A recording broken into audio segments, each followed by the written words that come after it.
हरे कृष्ण. सर्वांचं स्वागत आहे. श्री श्री राधा गोविंद इस्कॉन मंगळुरू तर्फे घेतला जाणारा हा लेव्हल 2 चा उपक्रम आहे, ज्यामध्ये आपण अध्याय 13वा क्षेत्रज्ञ विभाग योगचं अध्ययन करत आहोत. तर प्रथम आपण मंगलाचरणने सुरुवात करूया. हरे कृष्ण.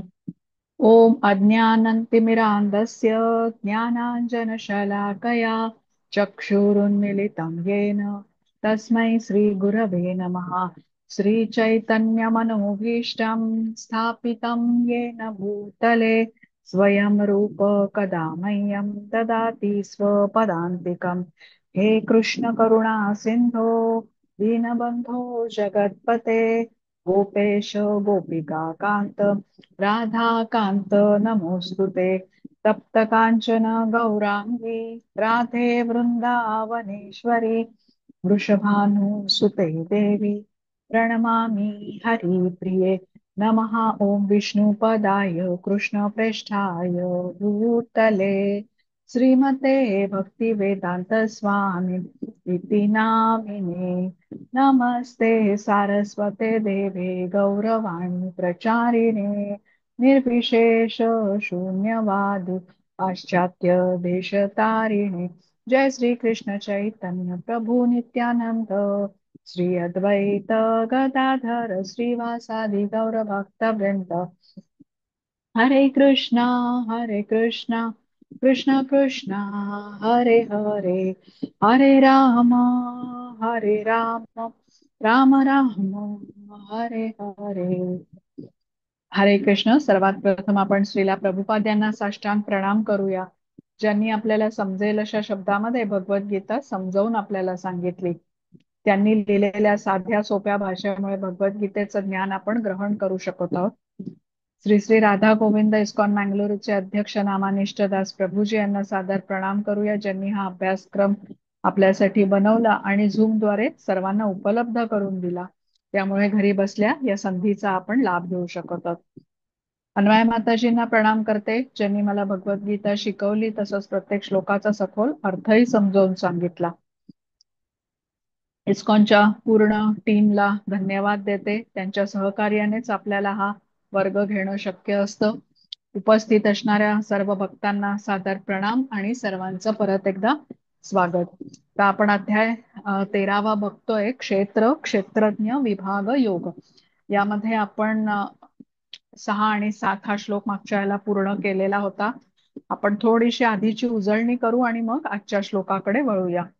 तर आपण बघा, आतापर्यंत एवढं समजून घेतलेलं आहे की क्षेत्र म्हणजे काय आणि क्षेत्रज्ञ म्हणजे काय. तर क्षेत्र म्हणजे काय, तर आपलं शरीर. मग आपण आता समजून घेतोय की हे कुठल्या पदार्थांपासून बनलेलं आहे, कोणाच्या नियंत्रणाखाली हे आहे, या क्षेत्राचं प्रयोजन काय आहे, तर आत्म्याचं ध्येय काय, आणि या सर्व गोष्टीचं ज्ञान कृष्ण म्हणतात मनुष्याला असलं पाहिजे. आत्मा परमात्मा यांचं आपापसामधलं काय नातं आहे, आत्म्याची शक्ती केवढी आहे, परमात्म्याची शक्ती केवढी आहे, हे सर्व ज्ञान असणं जीवाला आवश्यक आहे. आणि ज्ञान योग्य प्रकारे प्राप्त केल्याने मनुष्याला स्पष्टपणे समजतं की हा जो आत्मा आहे आणि परमात्मा आहे, जे दोन्ही क्षेत्रज्ञ आहेत, ते एकमेकांपासून भिन्न आहेत.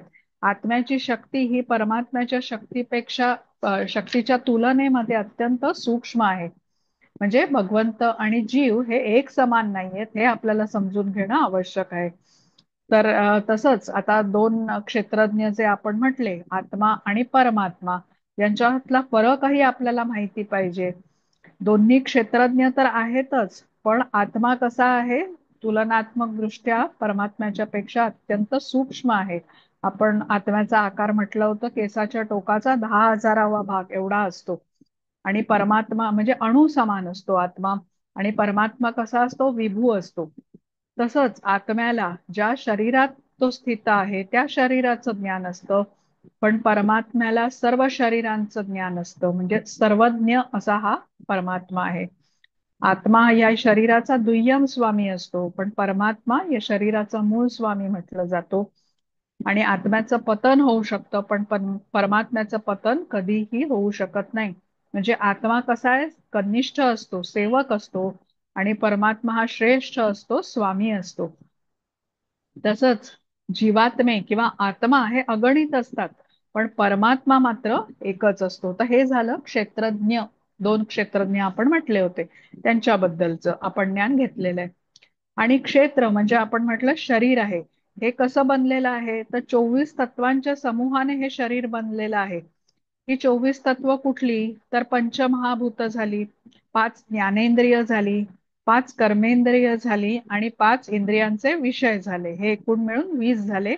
आणि मग मन, बुद्धी, अहंकार आणि अव्यक्त जे त्रिगुण आहेत, या 24 तत्वांच्या समूहाने शरीर किंवा आपलं क्षेत्र बनलेलं आहे. आणि यांच्या या आपण ही जी तत्व बघितली, 24 तत्व, यांच्या परम्युटेशन कॉम्बिनेशन्सने वेगळे वेगळे भाव तयार होतात. इच्छा, द्वेष, सुख, दुःख असे वेगवेगळे भाव याने तयार होतात. आता हे जे विश्लेषण असतं या 24 तत्वांचं, याला आपण समजून घेतलं, त्याला सांख्य म्हटलं जातं. आणि आपला हा जो आत्मा आहे, हा या शरीरामध्ये बद्ध असतो. आणि हे क्षेत्र किंवा हे शरीर 24 तत्वांनी बनलं गेलेलं आहे. त्यामुळे असं म्हटलं जातं की हा आत्मा जणू या 24 तत्वांच्या क्षेत्रामध्ये बद्ध आहे. 24 तत्वांनी बनलेल्या शरीरात तो कैद आहे. आता या 24 तत्वांच्या बंधनातून तो कधी मुक्त होऊ शकेल, ज्या वेळेला ज्ञान घेऊ शकतो आपण. त्यावेळेला हे ज्ञानाने गुण विकसित करतो आपल्यामध्ये, आणि जो आत्मा या 24 तत्वांनी बनलेल्या शरीरामध्ये बद्ध आहे, त्याला मुक्त करू शकतो. तर आतापर्यंत आपण बघा क्षेत्र बद्दल जाणून घेतलं आणि क्षेत्रज्ञ बद्दल जाणून घेतलं, म्हणजे जे दोन क्षेत्रज्ञ आहेत त्यांच्याबद्दल जाणून घेतलं. आता आपण ज्ञान बद्दल जाणतो आहे. तर आपण आजच्या या श्लोकांकडे वळूया, 8 पासून 12 पर्यंत. हा, हरे कृष्ण मिनल माताजी. वाचता तुम्ही श्लोक आणि अनुवाद? म्यूट आहात तुम्ही. हा, मला एक विचारायचं होतं. आपण ही जी 24 तत्व बघितली ना, त्यातले हो. 5 आपले म्हणजे पंच महाभूत झाली. हा, हा, बरोबर. 5. हा, हा, त्याच्यानंतर 5 आपली इंद्रिय आणि 5 आपली म्हणजे म्हणजे 5 ज्ञानेंद्रिय आणि 5 कर्मेंद्रिय म्हणजे 15 झाली. बरोबर. हो. नंतर 5 ज्ञानेंद्रियांचे विषय म्हणजे हो. 20 झाले. हो. आणखीन मग अहंकार, बुद्धी, अव्यक्त ते 4 झाले. मन, बुद्धी आणि मन, अहंकार, हा बुद्धी आणि म्हणजे नाही 23 म्हणजे झाले. अहंकार, बुद्धी, अव्यक्त आणि मन अशी 4, हा. हा, अशी म्हणून 24 एकूण झाली. 24. हा, मग आपण बरोबर, ह्याच्यात हे करेक्ट. घेतलं नाहीये ना, पंचमहाभूतांचे आपण तन्मात्रा त्याच्यात धरल्या नाहीयेत ना. आहेत ना, शब्द, स्पर्श, रूप, रस, गंध, हा, मग हेच हेच तन्मात्र आहेत ना. ह्या म्हणजे ह्या ज्या तन्मात्रा आहेत, ह्या हो, तन्मात्राच आपल्या ज्ञानेंद्रियांचे विषय झाले. विषय आहेत, बरोबर. हं. हम्म. मग कळलं, हा. मग ते 24 हा. तत्व बरोबर होत आहेत. हा. मग म्हणजे आलं हा लक्षात. त्यातलाच भाग आहे, समजलं ना. हो, हा. आलं. मला ते मी हा. आणखीन 5 धरत होते, म्हणजे हा. ते हा. तन्मात्रा आणखीन शिवाय विषय, पण ते हा. तन्मात्रा हा, आणि विषय एकच आहेत. करेक्ट, बरोबर. इंद्रियांचे विषय म्हणजेच हे. इंद्रियांचे विषय तेच आहेत, त्याच्यामुळे मग ते हा, परत रिपीट केलेले नाहीये. नाहीयेत, बरोबर. म्हणून हे म्हणजे 24 एकूण हे तत्व. 24. हा, बरोबर. आता आलं लक्षात, आता क्लिअर झालं. हा. हा. हा. हं. आता हं. आपण 8व्या श्लोकापासून 12वा श्लोक, माताजी वाचता तुम्ही? हो, श्लोक आणि वाचते. अनुवाद दोन्हीही वाचा. हो. हरे कृष्ण.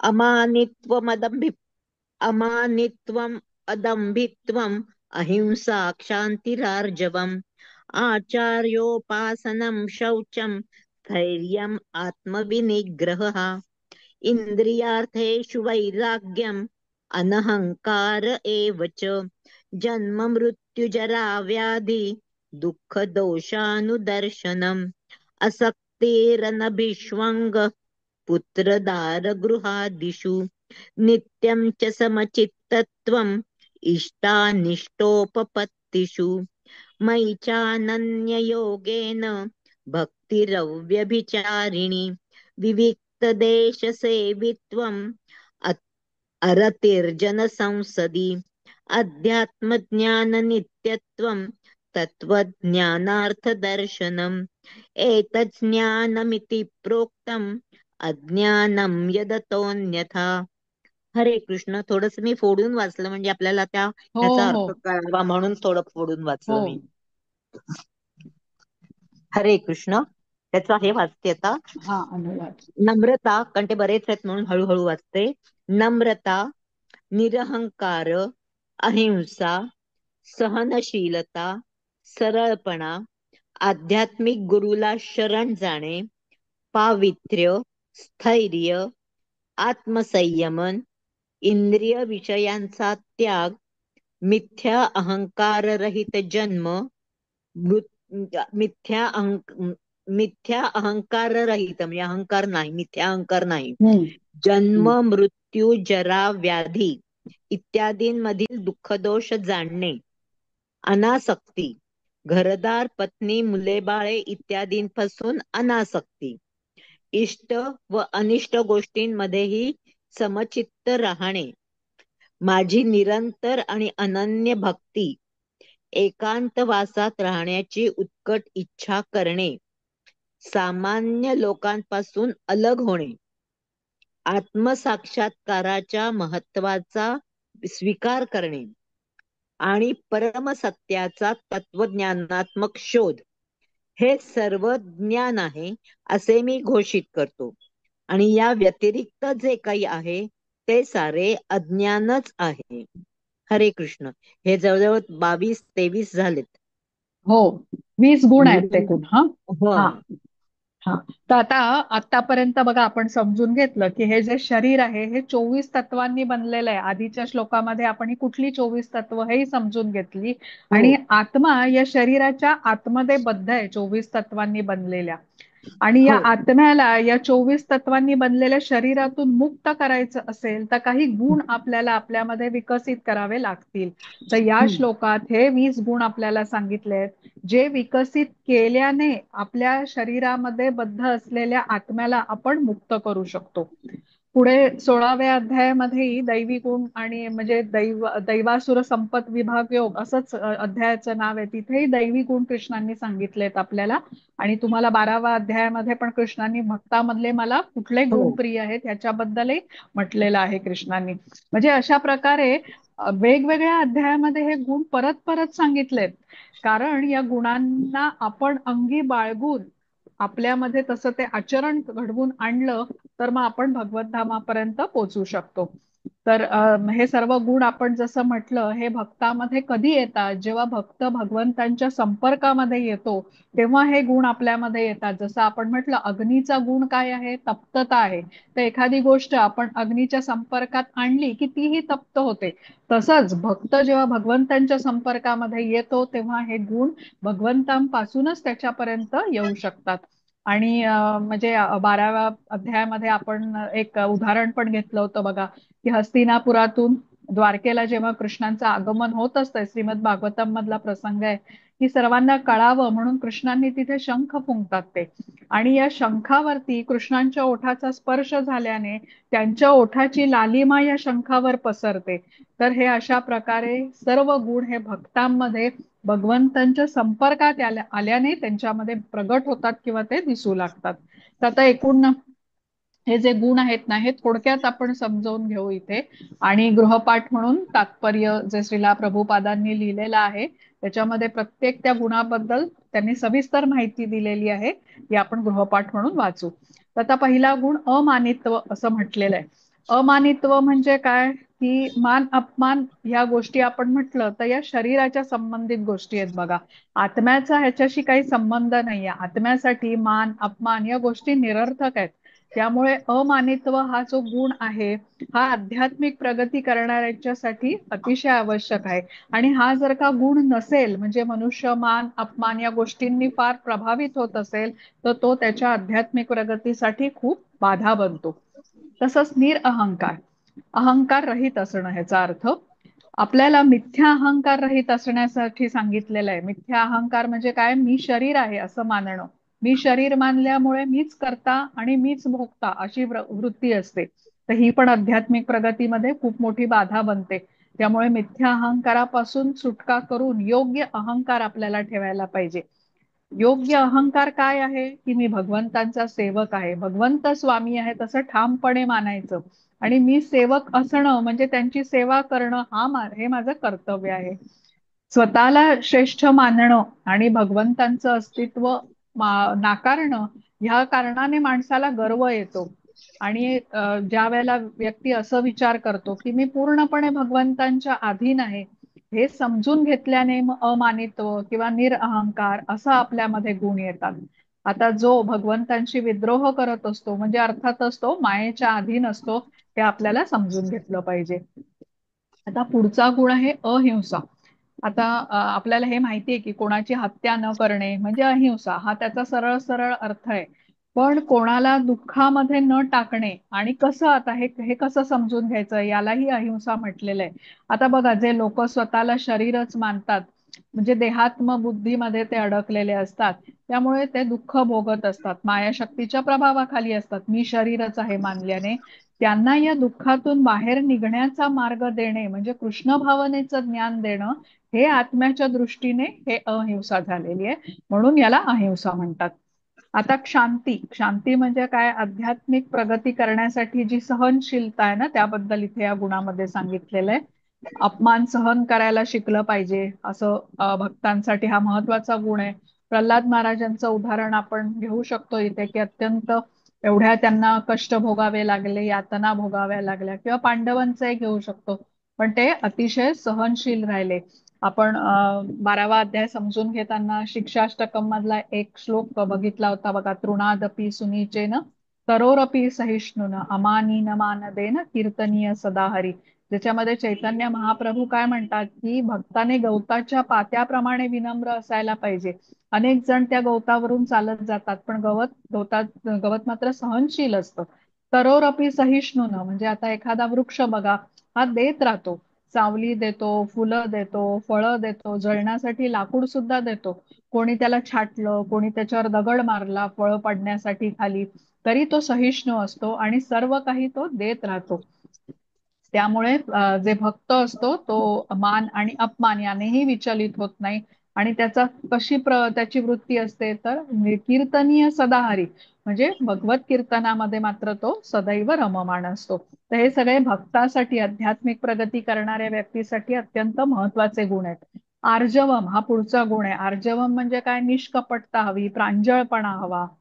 आचार्य उपासना, आपण गुरूंचं महत्व 4थ्या अध्यायामध्ये जाणून घेतलेलं आहे की गुरूंचा स्वीकार केल्याशिवाय आपण भक्ती मार्गामध्ये प्रगती करू शकत नाही. कृष्णांना त्यांच्या शुद्ध भक्ताचे जे भक्त असतात ना, जे त्या शुद्ध भक्ताची सेवा करतात, शुद्ध भक्ताला आनंद देतात, ते विशेष प्रिय असतात कृष्णांना. तर हे आपल्याला आचार्य उपासनेचं महत्व समजलेलं आहे. मग शौचम असा एक गुण आहे. शौचम म्हणजे काय, पवित्रता. आता बाह्य पवित्रता पण असते आणि अंतर्गत पवित्रता पण असते. बाह्य पवित्रता ही शरीराशी निगडीत असते, म्हणजे स्नान करणे, स्वच्छ कपडे घालणे. पण अंतर्गत पवित्रता म्हणजे मनाचा शौच, म्हणजे मनातील अनर्थ दूर करण्यासाठी आपण जे प्रयत्न करतो, त्यासाठी मग आपण जप करतो महामंत्राचा आणि श्रवणम कीर्तनम करतो, याने मनातले अनर्थ दूर होतात. हे दोन्ही शौचम मध्ये येतं. त्याच्यानंतर स्थैर्यम. स्थैर्यम म्हणजे काय, आध्यात्मिक प्रगती होण्यासाठी दृढ निश्चयी असावं लागतं. आपल्याला वारंवार मनावरती संयम ठेवून या कार्यामध्ये निगडित व्हावं लागतं कृष्ण भावनेच्या. नाहीतर भौतिकाकडे तर ओढ आपली असतेच, पण तिथे काय म्हणतात ते ठामपणे आपल्याला ठरवावं लागतं, दृढ निश्चयी होऊन की नाही, मला कृष्ण भावनेशीच जोडून घ्यायचं आहे. आत्मविनिग्रह म्हणजे आध्यात्मिक प्रगतीसाठी बाधा बनणाऱ्या सर्व गोष्टींचा त्याग करता आपल्याला आला पाहिजे. तसे अनेक गुण तात्पर्यामध्ये श्रीला प्रभुपाद यांनी खूप सविस्तरपणे समजून सांगितलेले आहेत. तर ते वाचण्याचा आपण नक्की प्रयत्न करायचा घरी. हे गुण आपल्याला महत्वाचे काय आहेत, तर ही आपली आध्यात्मिक प्रगतीसाठी आपल्याला हे खूप उपयोगी पडतात. आणि हे सर्व गुण बाळगल्याने कृष्णधामात पोचण्यासाठी आपण पात्र बनतो. आता आपण म्हटलं ना की हे जग कसं आहे, भौतिक जग आहे जिथे आपण अडकलेले आहोत, जेल सारखं ह्याचं रचना आहे आणि बद्ध जीव त्यासाठी आपण म्हटले जातो.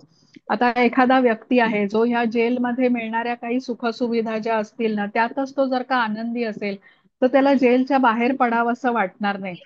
पण ज्याने जेलचं स्वरूप, ह्या भौतिक जगाचं स्वरूप समजून घेतलं ज्ञानाच्या द्वारे, तर तेव्हा त्याला इथून बाहेर पडण्याचा मार्ग तो शोधतो आणि त्यासाठी हे गुण सहाय्य करतात. क्षेत्रज्ञ विभाग योग मध्ये आपण क्षेत्र बघितलं, क्षेत्रज्ञ बघितलं आणि हे ज्ञान समजून घेतोय, हे ज्ञानाच्या बद्दल आपण समजून घेतोय. तर हे गुण विकसित केल्याने या भौतिकातून बाहेर पडण्याचं ज्ञान तो व्यक्ती ग्रहण करू शकतो. जसं आपण स्पंज असतो बघा, तो कसं शोषून घेतो ना पाणी, तसंच हे ज्ञान घेतल्याने आपण पात्र बनतो, हे गुण आपल्यामध्ये असल्याने. आता त्यासाठी वेगवेगळ्या ठिकाणी तेच गुण कृष्णाने परत परत सांगितलेत, कारण ते भक्ताच्यासाठी खूप महत्वाचे आहेत. तर क्षेत्र म्हणजे आपण आपल्या शरीराबद्दल समजून घेतलं, क्षेत्रज्ञ म्हणजे आत्मा आणि परमात्म्याबद्दल समजून घेतलं, आणि या श्लोकामध्ये गुण म्हणजे जे ज्ञान आहे त्याबद्दल समजून घेतलं. आता ज्ञेय म्हणजे ज्ञानाने जाणून घेण्याचं ध्येय काय आहे, हे आता आपण पुढच्या श्लोकामध्ये जाणूया. आता 13वा श्लोक बघू आपण. हरे कृष्ण. हा, वाचा ज्ञेयं माताजी. यत्तत् प्रवक्ष्यामि यज्ञात्वामृतमश्नुते अनादिमत्परं ब्रह्म न सत्तन्नासदुच्यते. हरे कृष्ण. सायली मॅडम आलेत? हा, हरे कृष्ण सायली माताजी. वाचताय? नाही, म्यूट आहेत. हा, मग तुम्ही वाचा मी बरं. वाचते. ज्ञेय म्हणजे काय याचे मी तुला आता वर्णन करून सांगतो, जे जाणल्याने तू अमृताचे आस्वादन करू शकशील. अनादि आणि माझ्या अधीन असणारे ब्रह्म हे भौतिक जगताच्या कार्यकारणांच्या पलीकडे आहे. हरे कृष्ण. हरे कृष्ण.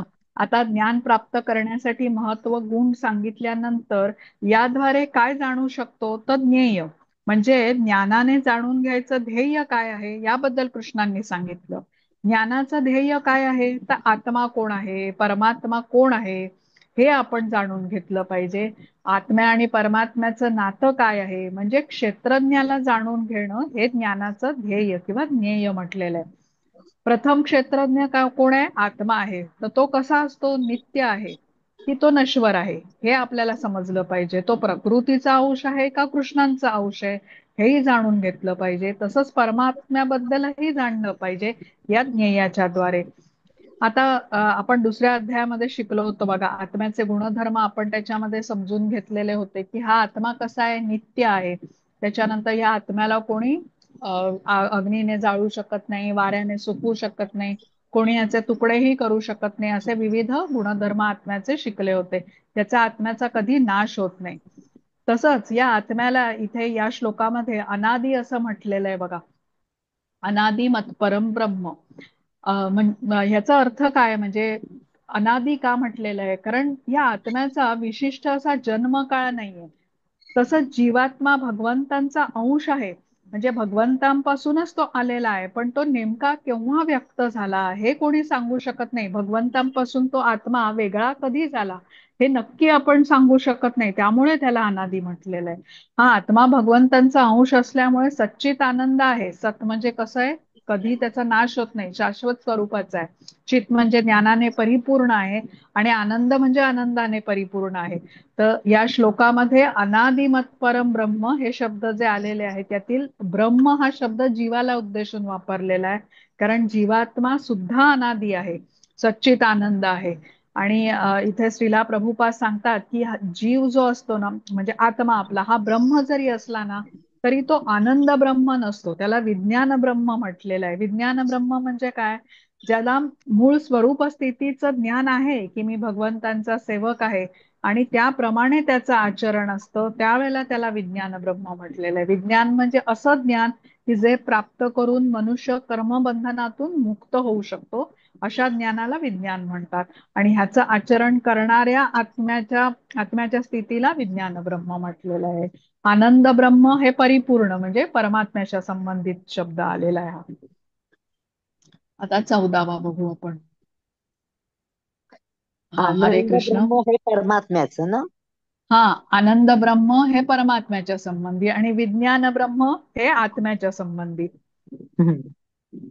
पण हे शब्द आपल्या ह्याच्यात आलेत का? हा, नाही आले. तात्पर्यामध्ये आहे, तात्पर्यामध्ये तात्पर्यामध्ये आहेत आहे. का? हा. पुढचा श्लोक वाचू? हा, 14वा. हरे कृष्ण.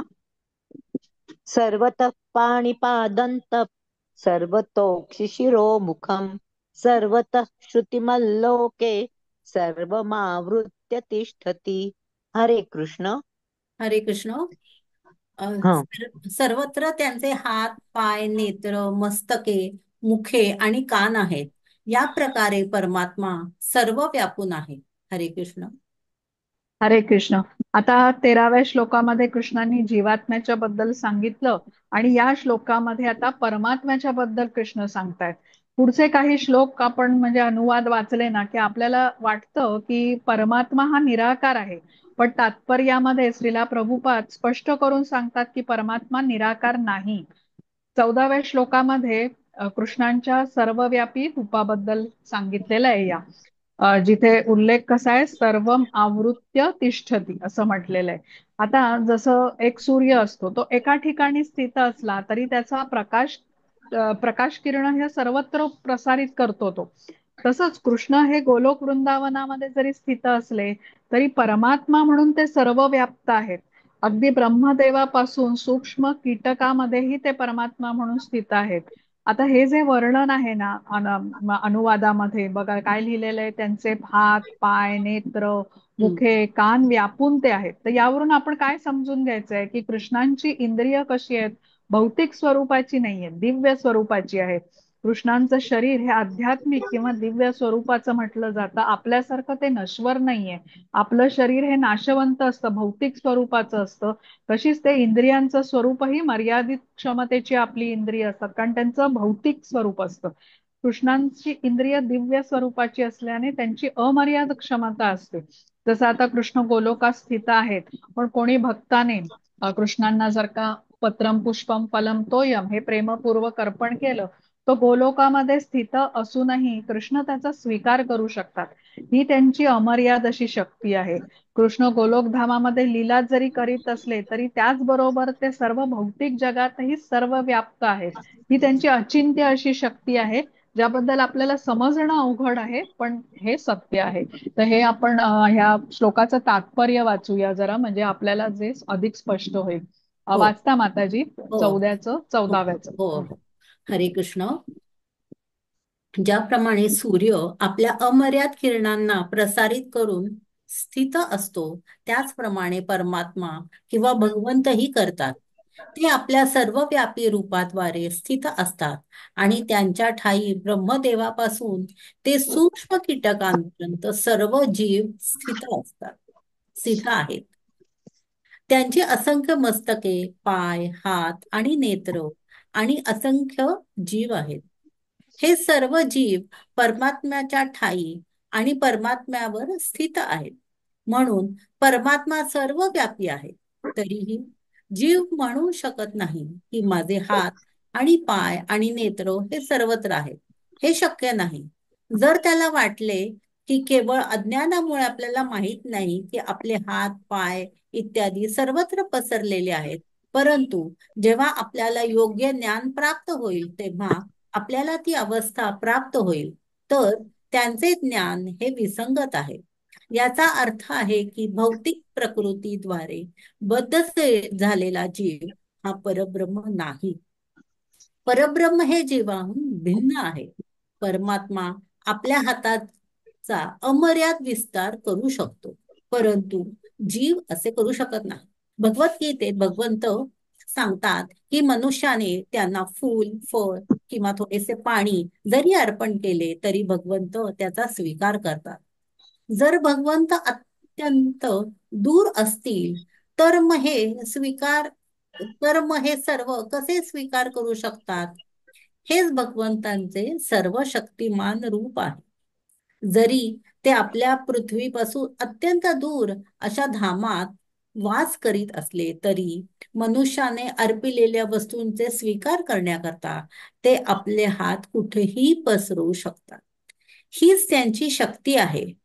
ब्रह्मसंहितेत 5.37 मध्ये म्हटले आहे, गोलोक एव निवसत्य खिलात्म भूतहा. जरी भगवंत आपल्या दिव्य धामामध्ये लीला करण्यात मग्न असले तरी ते सर्वव्यापी आहेत. जीव म्हणू शकत नाही की मी सर्वव्यापी आहे. म्हणून हा श्लोक परमात्मा श्री भगवान यांचे वर्णन करतो, जीवात्म्याचे नव्हे. हरे कृष्ण. हरे कृष्ण. बघा आता इथे आपल्याला स्पष्ट होतं की जीवात्म्याचं हे कसं आहे, शक्ती ही मर्यादित आहे आणि परमात्म्याची कशी आहे, सर्वज्ञ आहेत, ते सर्वव्यापी आहेत. म्हणजे फरक आपल्याला लक्षात येतो. आता आपण 15वा श्लोक बघू. हरे कृष्ण. सायली माताजी वाचताय तुम्ही? नाही, वाचा तुम्ही, वाचा. बर. हरे कृष्ण. सर्वेंद्रिय गुणाभासं सर्वेंद्रिय विवर्जितम् असक्तं सर्वभृच्चैव निर्गुणं गुणभोक्तृ च. हरे कृष्ण. हरे कृष्ण. परमात्मा हा सर्व इंद्रियांचे मूळ उगमस्थान आहे, पण तरीही तो इंद्रिय रहित आहे. तो सर्व जीवांचा पालन करता असला तरी अनासक्तच आहे. तो प्राकृतिक गुणांच्या पलीकडे आहे आणि त्याचबरोबर सर्व प्राकृतिक गुणांचा स्वामीही आहे. हरे कृष्ण. हरे कृष्ण. बघा आधीच्या श्लोकात 14व्या श्लोकात आपण समजून घेतलं की कृष्ण म्हणतात, माझी इंद्रिय कशी आहेत, दिव्य स्वरूपाची आहेत, मी सर्वव्यापी आहे. आणि या श्लोकात कृष्ण म्हणतात सर्वेंद्रिय विवर्जितम, म्हणजे इंद्रिय रहित आहे मी. आता हे आपण कसं समजून घ्यायचं, त्यासाठी आपल्याला सविस्तर हे म्हणजे व्यवस्थित समजून घेतलं पाहिजे. तर कृष्णांची इंद्रिय भौतिक स्वरूपाची नाही आहेत, दिव्य स्वरूपाची आहेत. तसंच कृष्ण हे आपल्या सृष्टीचे निर्माते आहेत, पण तरीही सृष्टीपासून ते अलिप्त आहेत. हे अचिंत्य भेदाभेद तत्व आहे, जे आपण 9व्या अध्यायामध्ये शिकलेलो आहे की मी सर्वव्यापी आहे, परंतु या सृष्टीचा अंश नाही. पण कृष्ण इथे स्वतःमध्ये परिपूर्ण असल्याने ते अलिप्त असू शकतात, म्हणून त्यांना आत्माराम असंही म्हटलेलं आहे. म्हणजे त्यांना कुठल्या बाह्य गोष्टीवरती अवलंबून राहण्याची आवश्यकता नसते. तसंच या श्लोकामध्ये निर्गुणम गुण भोक्तृच असं म्हटलेलं आहे. म्हणजे काय, ते 3 गुणांचे स्वामी आहेत म्हणून गुण भोक्तृ असा शब्द वापरलेला आहे. आणि 3 गुणांच्या पलीकडे आहेत म्हणून निर्गुण म्हटलेलं आहे. गुणातीत ज्याला म्हणतो आपण, ते कृष्ण आहेत. तर कृष्णांना आता ऋषिकेश म्हणजे इंद्रियांचं स्वामीही म्हटलं जातं. आणि त्यांची इंद्रिय अविकारी आणि दिव्य स्वरूपाची असतात. आपली इंद्रिय कशी असतात, या विरुद्ध म्हणजे विकारी असतात. भौतिक इंद्रिय असल्यामुळे, भौतिकाच्या आवरणामुळे ते विकारी असतात आणि मर्यादित क्षमतेची असतात. भगवंतांचे हात जसे दिव्य आहेत, त्यामुळे भक्ताने प्रेमाने अर्पण केलेल्या सर्व गोष्टींचा ते स्वीकार करू शकतात. नेत्र दिव्य स्वरूपाचे असल्यामुळे त्यांच्या दिव्य नेत्रांनी ते भूतकाळ, वर्तमान काळ, भविष्य काळ यामध्ये होणारं सर्व काही बघू शकतात. तसंच प्रत्येकाच्या हृदयात ते परमात्मा म्हणून वास करतात. त्यामुळे त्या माणसाने भूतकाळामध्ये काय केलेलं आहे, तो आत्ता काय करतोय, भविष्यात काय करणार आहे, हेही ते जाणतात. कृष्णांचे पाय दिव्य स्वरूपाचे असल्याने ते सर्वत्र भ्रमण करू शकतात. पण कृष्णांचे हे दिव्य स्वरूप आपण आपल्या भौतिक इंद्रियांच्या मर्यादित क्षमतेने जाणू शकत नाही. पण जेव्हा आता भक्त चित्तशुद्धी करून त्या दिव्य स्तराप्रत उन्नत होतो, त्यावेळेला मात्र हे कृष्णांचं दिव्य स्वरूप त्याला समजू शकतं. तर या श्लोकावरून आपण काय समजून घेतलं की कृष्ण सर्वेंद्रिय गुणाभासम, म्हणजे सर्व इंद्रियांचे मूळ उगमस्थान जरी असले तरी त्यांची इंद्रिय जीवाच्या प्राकृत इंद्रियासारखी नसतात. प्राकृत म्हणजे भौतिक स्वरूपाची. खरं तर जीवात्म्याची इंद्रिय ही आध्यात्मिक स्वरूपाचीच आहे. पण बद्ध जीव आहे ना तो, म्हणजे भौतिक प्रकृतीमध्ये तो बद्ध झालेला आहे. त्यामुळे भौतिकाच्या प्रभावामुळे आता ही इंद्रिय भौतिक तत्वांनी आवृत्त होतात. पण कृष्णांचा देह हा आध्यात्मिक स्वरूपाचा आहे, सच्चिदानंद आहे, षडैश्वर्यांनी परिपूर्ण असे ते आहेत. आणि सर्व जीवांचे पालन करता आहेत, सर्व कर्मांचे साक्षी आहेत, सर्वाधिक बुद्धिमान असे आहेत. म्हणजे दिव्य स्वरूप आहे कृष्णांचं.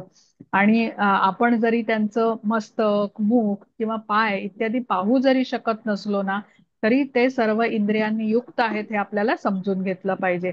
आपल्या भौतिक स्वरूपाच्या नेत्रांनी भगवंतांचं रूप आपण जरी पाहू शकलो नसलो, तरी भगवंत हे निराकार नाहीत हे आपल्याला मान्य केलं पाहिजे. त्यांना स्वतःचे हात आहेत, पाय आहेत, नेत्र आहेत आणि इतर सर्व काही आहे. आणि आपण भगवंतांचे अंश असल्यामुळे आपल्यालाही हे सर्व गोष्टी प्राप्त झालेल्या आहेत. पण भौतिक प्रकृतीमध्ये बद्ध झाल्याने आपली इंद्रिय ही हात, पाय वगैरे सगळं विकृत स्वरूपाचं आहे. भगवंतांचं स्वरूप हे दिव्य आहे. तर भगवंत या भौतिक प्रकृतीने प्रभावित होत नाहीत, कारण ते भौतिक प्रकृतीचे अधिपती म्हटले जातात मायाशक्तीचे. त्यामुळे मायाशक्ती त्यांच्यावर प्रभाव टाकू शकत नाही. तर मायाशक्ती ही भगवंतांच्या नियंत्रणाखाली असते आणि आपल्याकडे तसं होत नाही. आपण या मायाशक्तीच्या प्रभावाने विचलित होतो. मायाशक्तीचा प्रभाव म्हणजे ह्या गुणांचा आपल्यावरती प्रभाव असतो आणि त्या गुणांच्या अधिपत्याखालीच आपण आपला वावर असतो. त्यामुळे आता आपण हे समजून घेतलं की कृष्ण हे कसे आहेत, दिव्य स्वरूपाचं त्यांचं शरीर आहे. पण आपल्या मर्यादित क्षमतेमुळे आपण हे समजू शकत नाही. पण आपल्याला हे जाणलं पाहिजे, हे ज्ञान घेऊन, की कृष्ण हे निराकार नाही आहेत. आपण जरी बघू शकलो नाही तरी ते सर्व म्हणजे आपल्यासारखं शरीर त्यांनाही प्राप्त झालेलं आहे. आता पुढचा बघूया 16वा. हरे कृष्ण. हरे कृष्ण. बहिरन्तश्च भूतानाम् अचरं चरमेव च सूक्ष्मत्वात् तदविज्ञेयं दूरस्थं चान्तिके च तत्. हरे कृष्ण.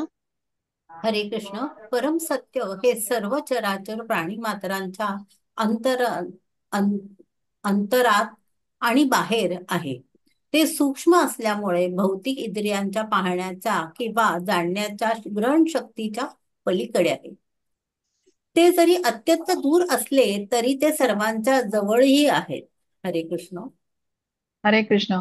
आता बघा, आपण समजून घेतलं की भगवंतांचं हे दिव्य स्वरूप आपल्या पाहण्याच्या किंवा जाणून घेण्याच्या शक्तीच्या पलीकडे अचिंत्य शक्ती आहे भगवंतांची ही. कारण अर्जुनालाही जेव्हा भगवंतांचं विश्वरूप पाहण्याची इच्छा झाली तेव्हा भगवंतांनी त्याला ते दिव्य नेत्र प्रदान केले होते, तेव्हा तो विश्वरूपाचं दर्शन करू शकला.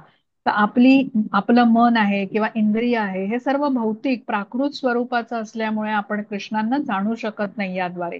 पण जेव्हा आपण कृष्ण भावना भावित कार्यामध्ये संलग्न होतो, प्रेमपूर्वक भक्तिमय सेवा करू लागतो, तेव्हा क्रमशः आपली चित्तशुद्धी होते आणि आपलं मन आणि इंद्रिय ही सर्व भक्तिमय सेवेने शुद्ध होतात. आणि अशा प्रकारे पूर्ण शुद्ध होतो जेव्हा भक्त, तेव्हा तो सतत भगवंतांना पाहू शकतो. म्हणजे भगवंतांना पाहण्यासाठी त्याला भक्तिमय सेवा करणं हा एकमेव मार्ग त्याला असतो. पूर्णपणे कृष्ण भावना भावित झाल्याशिवाय भगवंतांना तो सतत पाहू शकत नाही. आपण म्हणतो ना, शुद्ध भक्त सतत कृष्णांच्या सेवेमध्ये लीन असतात. तर हे शुद्ध भक्त सेवेमध्ये लीन असतात म्हणजे काय, ते सतत संपर्कात असतात कृष्णांच्या. कारण जरी ते भौतिक जगामध्ये असले तरी त्यांची चित्तशुद्धी झाले असल्याने ते कृष्णांचं काय म्हणतात ते रूप पाहू शकतात, ते सगुण रूप पाहू शकतात. आणि भगवंतांना पाहण्यासाठी प्रथम आपल्याला पात्र केलं पाहिजे स्वतःला. आपली मन, इंद्रिय, बुद्धी ही कृष्ण भावनेमध्ये जेव्हा जोडून घेऊ तेव्हाच ही चित्तशुद्धी आपली होऊ शकते आणि आपले अनर्थ निघून गेले की मग कृष्ण आपल्या समोर प्रगट होऊ शकतात. आता 17वा. हरे कृष्ण. हरे कृष्ण. अविभक्तं च भूतेषु विभक्तम् इव च स्थितं भूतभर्तृ च तज्ज्ञेयं ग्रसिष्णु प्रभविष्णु च. हरे कृष्ण. हरे कृष्ण. परमात्मा हा सर्व जीवांमध्ये विभक्त झाल्याप्रमाणे वाटला तरी तो कधीच विभक्त झालेला नसतो. तो एकमेव आहे. तो जरी सर्व जीवांचा पालन करता असला तरी तो सर्वांचा संहार करताही असल्याचे जाणले पाहिजे. हरे कृष्ण. हरे कृष्ण. आता कृष्ण बघा, परमात्मा म्हणून प्रत्येकाच्या हृदयामध्ये स्थित आहेत. मग ते विभक्त झाले आहेत का? विभक्त म्हणजे काय, डिव्हायडेड, तर असं म्हणायचं का? तर नाही. तर कृष्ण अविभक्तच आहेत, पण जणू विभाजित झाल्यासारखे ते वाटतात. जसं आता दुपारची मध्यान्नीची वेळ आहे बघा, आणि चार लोक एका ठिकाणी, चार माणसं एका ठिकाणी भेटतायत. आता सूर्य बघा, तो त्यावेळेला डोक्यावर असतो अगदी आणि तळपत असतो, म्हणजे आपल्या काय ब्राईटेस्ट स्टेजमध्ये तो असतो. मग हे लोक एका ठिकाणून आता चार वेगळ्या वेगळ्या दिशेला जाऊ लागतात. आता ते जिथे जातात तिथेही त्यांना सूर्य त्यांच्या डोक्यावरच तळपताना तसा दिसतो. जसा सूर्य एकाच जागी आहे पण अनेक लोकांना तो अनेक ठिकाणी दिसू शकतो, तसंच भगवंत त्यांच्या सर्व शक्तिमत्वामुळे सर्वत्र उपस्थित आहेत. खरं तर एकमेव अद्वितीय आहेत ते, म्हणजे एकमेवच आहेत. तसंच हा जो ज्ञानी आहे, जो भक्त आहे, तो मात्र हे जाणू शकतो की एकच परमात्मा सर्वांच्या हृदयामध्ये स्थित आहे. विभक्त झाल्यासारखा जरी वाटला तरी परमात्मा हा विभक्त झालेला नसतो, हे आपल्याला समजून येतं. आता 18वा. सूर्याचं उदाहरण छान आहे. हा, म्हणजे आपल्याला समजतं ना, हे आपण लक्षात कुठूनही समजतं बघितलं लगेच. आपल्याच डोक्यावरती दिसतो बघा. ते समजतं लगेच. हा, तसाच परमात्म्याचं स्वरूप आहे सगळ्यांमध्ये डिवायडेड. तर आपल्याला वाटू शकतं ना की हम्म. परमात्मा वेगळा वेगळा आहे, तर नाहीये, ते एकच. किंवा आता इंटरनेटचं उदाहरण घ्या बघा. एअरटेलची सर्व्हिस आहे, आपल्या प्रत्येकाच्या घरी आहे, माझ्या घरी पण असेल, तुमच्या घरी पण आहे, पण आहे एकच. ते फॅसिलिटी एकच आहे, आपल्या हं. प्रत्येकाच्या घरी एक एक बॉक्स आहे लावलेलं हा. ब्रॉडबँडचं. हा. हो. हा, पण आहे एकच सर्व्हिस, तिथूनच सगळ्यांना मिळतंय. ते विभक्त झालेलं सारखं वाटलं तरी एकच आहे. त्याच्या मागची टेक्नॉलॉजी सेम आहे. सेम आहे, सेम आहे, फक्त आपापल्या घरी बॉक्स बसवलेला आहे, कारण ती सर्व्हिस आपल्याला मिळत राहावी म्हणून. तशीच हम्म. इथे गोष्ट आहे, परमात्मा आपल्या प्रत्येकाच्या हृदयात आहे आणि तिथून साक्षी भावाने उपस्थित राहून सगळं बघता आहेत. हा, हम्म. एकच आहे, वाटताना वाटतील विभक्त आहेत, पण तसं ते नाहीये. आता 18वा. हा, वाचते हं. हा. हरे कृष्ण. ज्योतिषामपि तज्ज्योतिस्तमसः परमुच्यते. ज्ञानं ज्ञेयं ज्ञानगम्यं हृदि सर्वस्य विष्ठितम्. हरे कृष्ण. हरे कृष्ण. सर्व प्रकाशमान वस्तूंमधील प्रकाशाचे उगम तो आहे. तो भौतिक अंधकाराच्या अतीत आहे आणि अव्यक्त आहे. तो ज्ञान आहे, तो स्नेह आहे आणि ज्ञानाचा ध्येय आहे. तो सर्वांच्या हृदयात स्थित आहे. हरे कृष्ण. हरे कृष्ण. ज्योतिषामपि तत्ज्योती तमसः परम, म्हणजे काय, सर्व प्रकाशमान वस्तूंमधील प्रकाशाचे उगम भगवंत आहेत. आता चंद्र, सूर्य, नक्षत्र ही सगळी कशी प्रकाशवान गोष्टी आपण म्हणतो, तर या प्रकाशाचे उगम कोण आहेत, तर कृष्ण आहेत. तर आध्यात्मिक जगामध्ये कृष्ण असल्याने कृष्णांच्या तेजानेच त्या ब्रह्मज्योतीला तेज मिळतं. आध्यात्मिक जग हे कृष्णांच्या अस्तित्वानेच ते प्रकाशमान असतं. पण भौतिक जगामध्ये काय आहे, ब्रह्मज्योतीचं तेज आवृत्त असल्यामुळे भौतिक जगामध्ये चंद्र, सूर्य, नक्षत्र यांची गरज भासते. पण तरीही चंद्र, सूर्य यांचा प्रकाश, याचा उगमही कृष्णच आहे. 7व्या अध्यायामध्ये कृष्ण म्हणालेत, प्रभास्मी शशी सूर्ययो, म्हणजे यांचा प्रकाश हा माझ्यापासूनच आलेला आहे. पण आता असं असलं, म्हणजे आध्यात्मिक जग हे स्वयंप्रकाशित जरी असलं, कारण भगवंत स्वतः तिथे उपस्थित असतात, आणि तसंच इथे म्हटलेलं आहे की जो प्रकाशाचा उगम म्हणजे ज्ञानाचा उगम असाही आपण अर्थ घ्यायचा, की हम्म. जिथे प्रकाश नाहीये तर तिथे अज्ञानाचा अंधकार असतो ना. जसा भक्ती योगाने बघा, मनुष्याचं हृदय शुद्ध होतं, आपण हे चतुर्श्लोकी गीतेमध्ये समजून घेतलं होतं, की हम्म. तिथे मग ज्ञानाचा प्रकाश ज्याचा उदय होतो. तर परमात्म्याच्या बद्दलचं प्रेम जागृत झाल्याने अनर्थ दूर होतात भक्ताच्या हृदयामधले, आणि मग ही कृष्णांची कृपा अशा भक्तावरती होते, जो आपण चतुर्श्लोकी गीतेमधला 10व्या अध्यायातला 11वा श्लोक होता बघा. तेषाम एव अनुकंपार्थम अहम अज्ञानजम तमहा नाशयाम्य आत्मभावस्तो ज्ञानदीपेन भास्वता, म्हणजे तिथे कृष्ण म्हणतात की अशा भक्तांवरती विशेष अनुग्रह करण्यासाठी मी त्यांच्या हृदयामध्ये वास करतो आणि ज्ञानरूपी तेजस्वी दीपाने अज्ञानजन अंधकाराचा नाश करतो. आता लक्षावधी जन्म आपले पण गेलेले आहेत या भौतिक प्रकृतीच्या म्हणजे काय म्हणतात ते संसर्ग झाल्यामुळे, प्रभावामुळे मनुष्याने अत्यंत काय म्हणतात ते इंद्रिय रूपी अशा विषयाच्या संबंधित गोष्टींमध्येच तो लिप्त झालेला असतो बघा अनेक जन्म. पण जेव्हा आता एखाद्या जन्मात त्याच्यावरती कृपा होते, शुद्ध भक्ताच्या संपर्कामध्ये तो येतो, कृष्णांची कृपा होते, मग हे जे अनेक जन्माची अशी धूळ त्याच्या मनावरती म्हणजे विकारी ह्याच्यावरती, शरीरावरती किंवा आत्म्यावरती जमलेली आहे, ती दूर व्हायला आता सुरुवात होते. भक्तिमय सेवेमध्ये तो जेव्हा संलग्न होतो, मग नामस्मरण करत असेल, श्रवणम कीर्तनम स्मरणम करत असेल, अशा वेळा ही अनादि जन्माची त्याच्यावरती जे मळ आहे तो निघून जाऊ लागतो आता, आणि त्याला शुद्ध ज्ञानाची प्राप्ती होते. जो शुद्ध भक्त असतो त्याला आपल्या भौतिक आवश्यकतांच्या विषयी चिंता करत नाही बघा तो.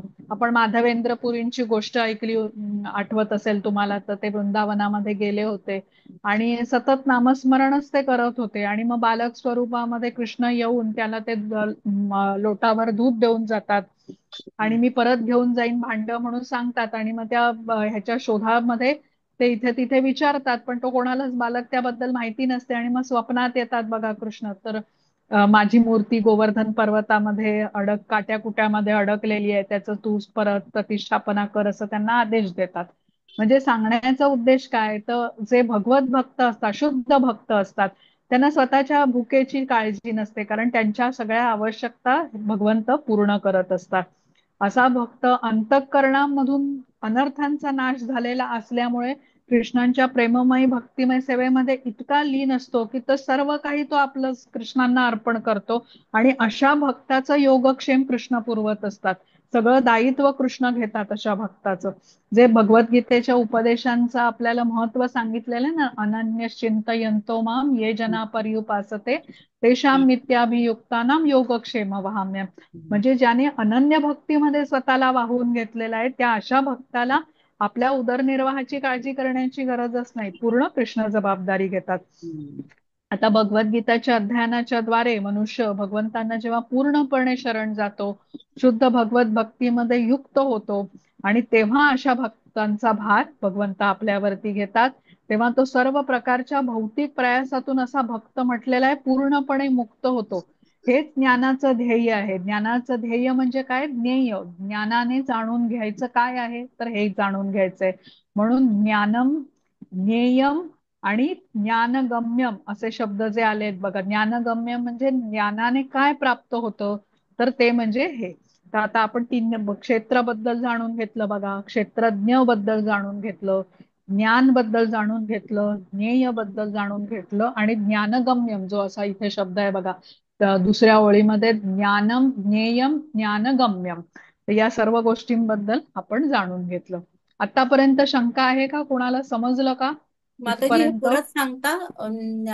मी ते मला हा जर गोंधळ हा सांगते झाला. सांगते. हे बघा, आता पहिलं आपण एक एक करून जाऊया. ज्ञान म्हणजे काय, तर हे जे 20 गुण आपण समजून घेतले, हा. बरोबर ना? हम्म. 20 गुण का समजून घ्यायची आवश्यकता आहे आपल्याला, कारण हे गुण जेव्हा आपल्यामध्ये असतात त्यावेळेला आपण ज्ञानाने जे ध्येय गाठायचं आहे, ज्ञानाने गाठायचं ध्येय म्हणजे ज्ञेय म्हटलं आपण. हे हम्म. ज्ञेय काय आहे, तर आत्मा कोण आहे, परमात्मा कोण आहे, आत्मा आणि परमात्मा याच्यामध्ये फरक काय आहे, किंवा हम्म. परमात्म्याला जाणून घेणं हे आत्म्याचं ध्येय आहे. हम्म. आणि ज्ञानगम्य म्हणजे ह्या ज्ञानाने आपल्याला प्राप्त काय होणार आहे, तर ही कृष्णांची प्राप्ती होणार आहे आपल्याला.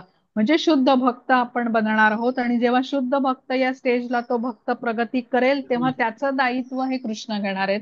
हे ते ज्ञानगम्यम आहे, ज्ञानाने आपल्याला प्राप्त होतं ते. बर. बघा, समजलं का आता? हो हो. हा. ज्ञान. आता 19 बघूया. हरे कृष्ण.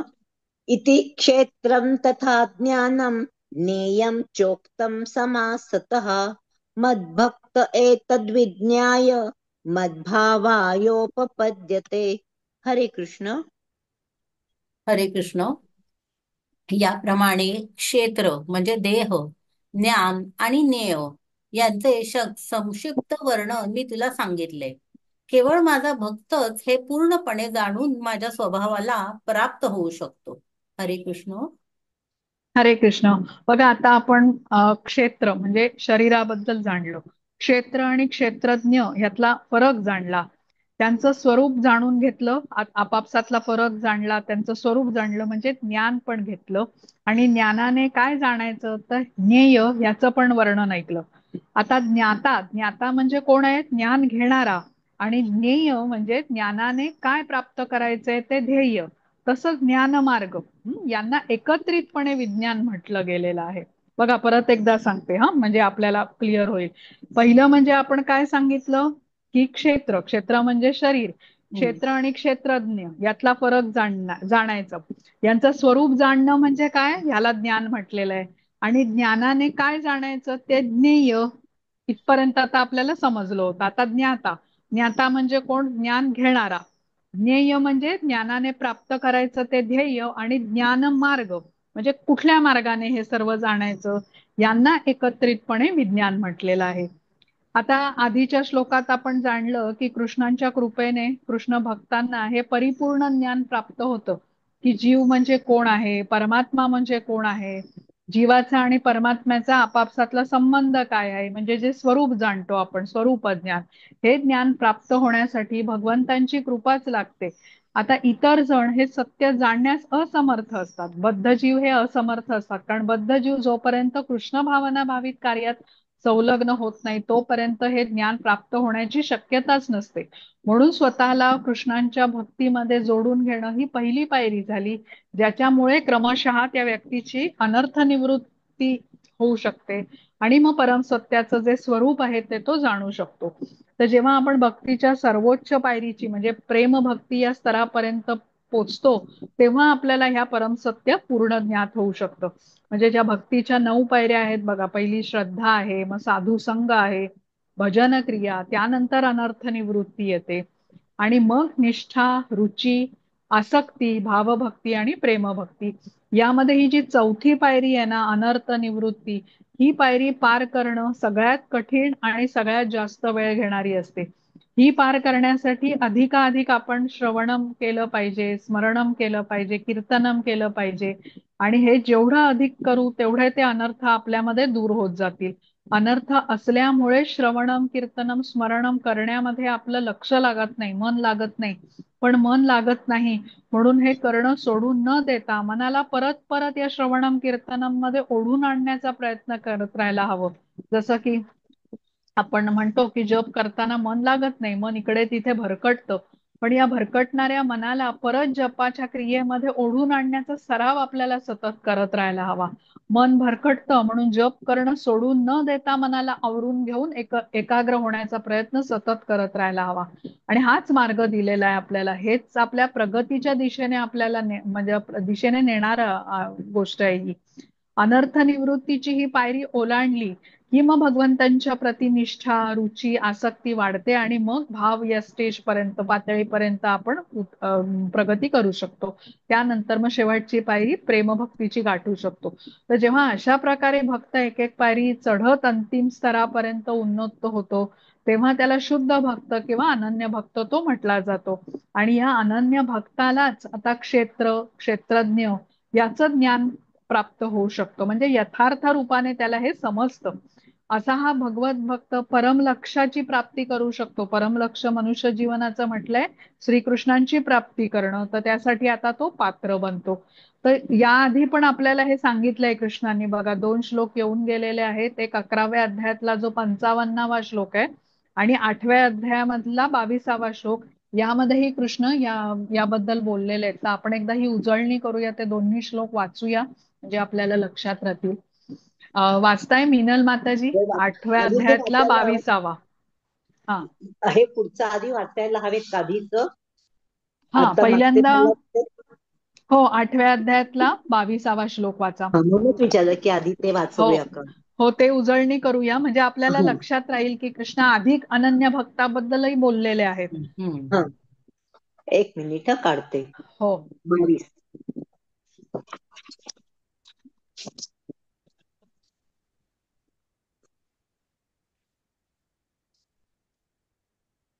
हरे कृष्ण. हाच म्हणजे इकडचं एक मिनिट. पुरुषस्थ पुरुष, परपार्थ हा ना. हो हो बरोबर. पुरुषः परपार्थ भक्त्या लभ्यस्त्वनन्यया यस्यान्तस्थानि भूतानि येन सर्वमिदं ततं. हरे कृष्ण. सर्वांहून श्रेष्ठ असणाऱ्या पुरुषोत्तम भगवंतांची प्राप्ती अनन्य भक्तीनेच होते.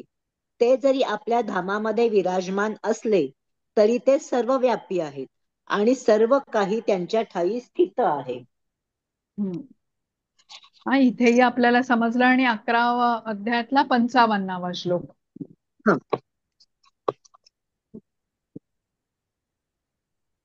एक मिनिट जरा पानं हे करते. हो हो हम्म.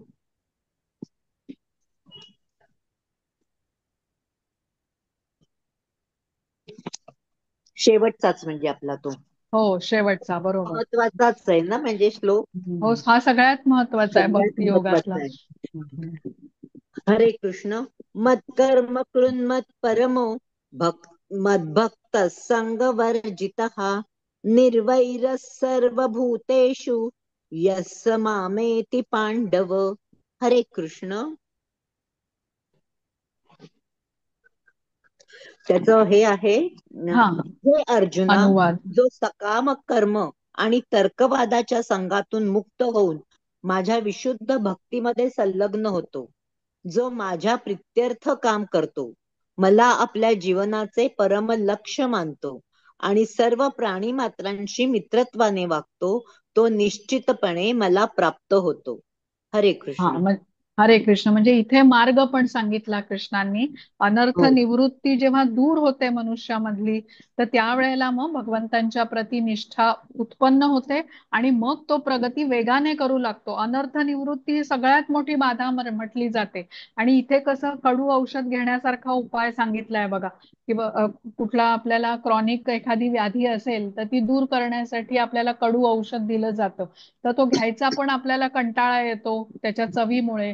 पण तेच त्याच्यावरचं रामबाण उपाय असतं, की ते कडू औषध घेतलं की ती व्याधी दूर पण होते. तर जरी आपल्याला श्रवणम कीर्तनम मध्ये लक्ष लागत नसेल, जप करण्यात लक्ष लागत नसेल, तरी त्या मनाला आवर घालून परत ह्याच क्रियांमध्ये संलग्न आपल्याला वारंवार केलं पाहिजे. आणि असं करता करताच आपले अनर्थ दूर होतील. आणि मग अनर्थाची स्टेज आपण पार केली, दूर झाले ते, चित्तशुद्धी झाली की मग आपलं त्या जपामध्ये लक्ष लागायला लागेल. श्रवणम कीर्तनम मध्ये आपल्याला अतिशय गोडी वाटावी लागेल आणि मग ते करण्याशिवाय आपल्याला दुसऱ्या कशामध्ये मन लागणार नाही, अशी ती स्थिती येईल. पण अनर्थ असेपर्यंत आपलं मन लागणार नाही. त्यामुळे हे न करता, की मन लागत नाही म्हणून सोडून न देता आपल्याला ही क्रिया सतत करत राहिली पाहिजे. हाच त्याच्यावरचा मार्ग आहे. आता चिकाटी राहिली पाहिजे. चिकाटी राहिली पाहिजे. आणि हे समजून आता हे ज्ञान घेतलं बघा आपण, की हे असंच हम्म. होणार. अनर्थ निवृत्ती आपल्यामधनं अनर्थ असल्यामुळे आपण हे अनुभव करणार की आपलं मन लागणार नाही, हे ज्ञान घेतलं. त्यामुळे आपण या मार्गातून दूर जाणार नाही आता. म्हणजे जरी मन लागलं नाही तरी परत परत तेच करत राहायचं जोपर्यंत अनर्थ निवृत्ती होत नाही. तर हे ज्ञानाने गाठायचं ध्येय आपल्याला समजलं ना.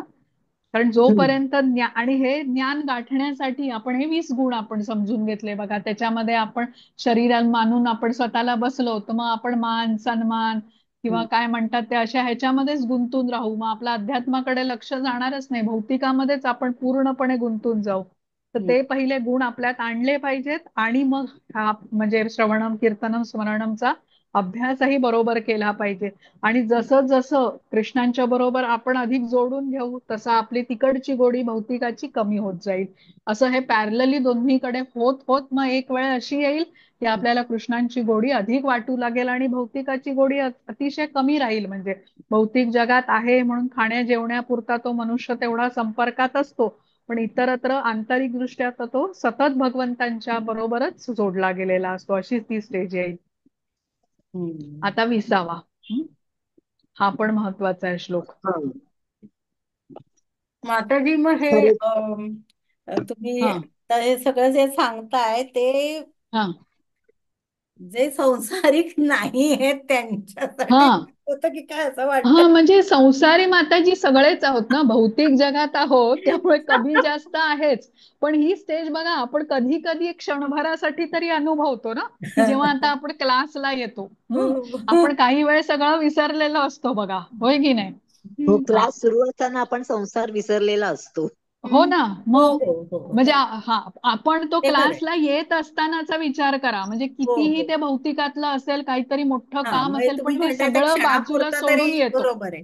ते हा तेव्हा लागू आता म्हणजे पडतं. ते शरीराने आपल्या समाजात वावरतायत, म्हणजे आपल्यासारख्या हा लोकांना ते दिसतायत शरीराने वावरताना, पण हा त्यांचं लक्ष आपल्यात नसतं, त्यांचं लक्ष फक्त कृष्णामध्ये असतं. हो हो बरोबर. आणि हे म्हणजे ते विद्यार्थ्याचं आपल्या उदाहरण बरोबर मला फार जेवतायत, पटतं. खातायत, आपल्यासारखेच सगळीकडे हिंडतायत, फिरतायत, पण करेक्ट. त्यांचं ते सर्व कृष्णार्पण, म्हणजे त्यांच्या करता श्रीकृष्णांच्या सेवेमध्येच ते असतात सतत. हा मेन ध्येय ते असतं. म्हणजे ते जेवण्यापुरतं जेवतील, भेटण्यापुरतं सगळ्यांना भेटतील, पण ते संपलं एकदा, पटकन उरकूया आणि परत आपल्या कार्यामध्ये म्हणजे कृष्णांच्या सेवेत निमग्न होऊया असं असेल. मग ती कृष्णांची सेवा म्हणजे नॉट नेसेसरीली मंदिरात गेलं पाहिजे. मनाने तो जप करू शकतो, कृष्णांच्या साठी काहीतरी कुठलीही सेवा करू शकतो जी त्याला योग्य वाटते. ज्याच्यामध्ये त्याचं मन लागतं. आता तुमचंच घ्यायचं झालं उदाहरण, तर तुमचं एवढ्या पीपीटी तुम्ही सुंदर बनवता, तर तुम्ही हो. जर का त्याच्यात आपला वेळ घातलात किंवा कसं मी ती इम्प्रूव्ह करू शकेन, तर ही हो. पण सेवाच झाली ना. अच्छा. म्हणजे बर.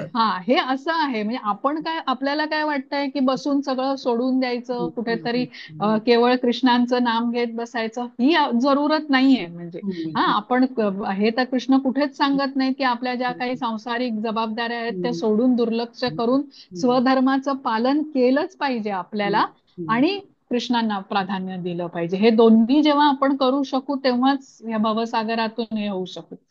म्हणजे बॅलन्स. आताचं लाईव्ह उदाहरण कोण आहे का? आता लाईव्ह उदाहरण ते तर काय म्हणजे? माताजी खूप खूप लोक असतात ना, जे आता हे कृष्ण भावनेमध्ये करतायत. हे प्रत्येक जण आपण आपल्या परीने हेच करण्याचा प्रयत्न करतोय बघा. परफेक्शन गाठलं नसेल.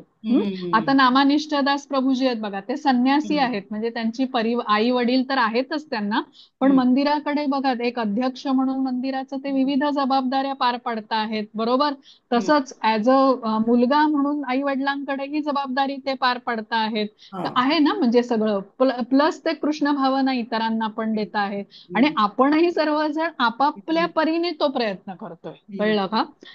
म्हणजे पुढे मागे असू शकतील प्रवासामध्ये त्या, पण प्रयत्न तोच चाललाय आणि हाच करत राहणं हे आपल्याला आवश्यक आहे. म्हणजे अडचण जरी भौतिकामध्ये आली ना, हे ज्ञान आपण घेतोय ना माताजी, की भौतिकात असल्यामुळे अडचणी पण येणार आहेत. पण त्या अडचणींना मोठं मानून कृष्ण भावना सोडायची नाहीये आपल्याला, ही करत राहायची.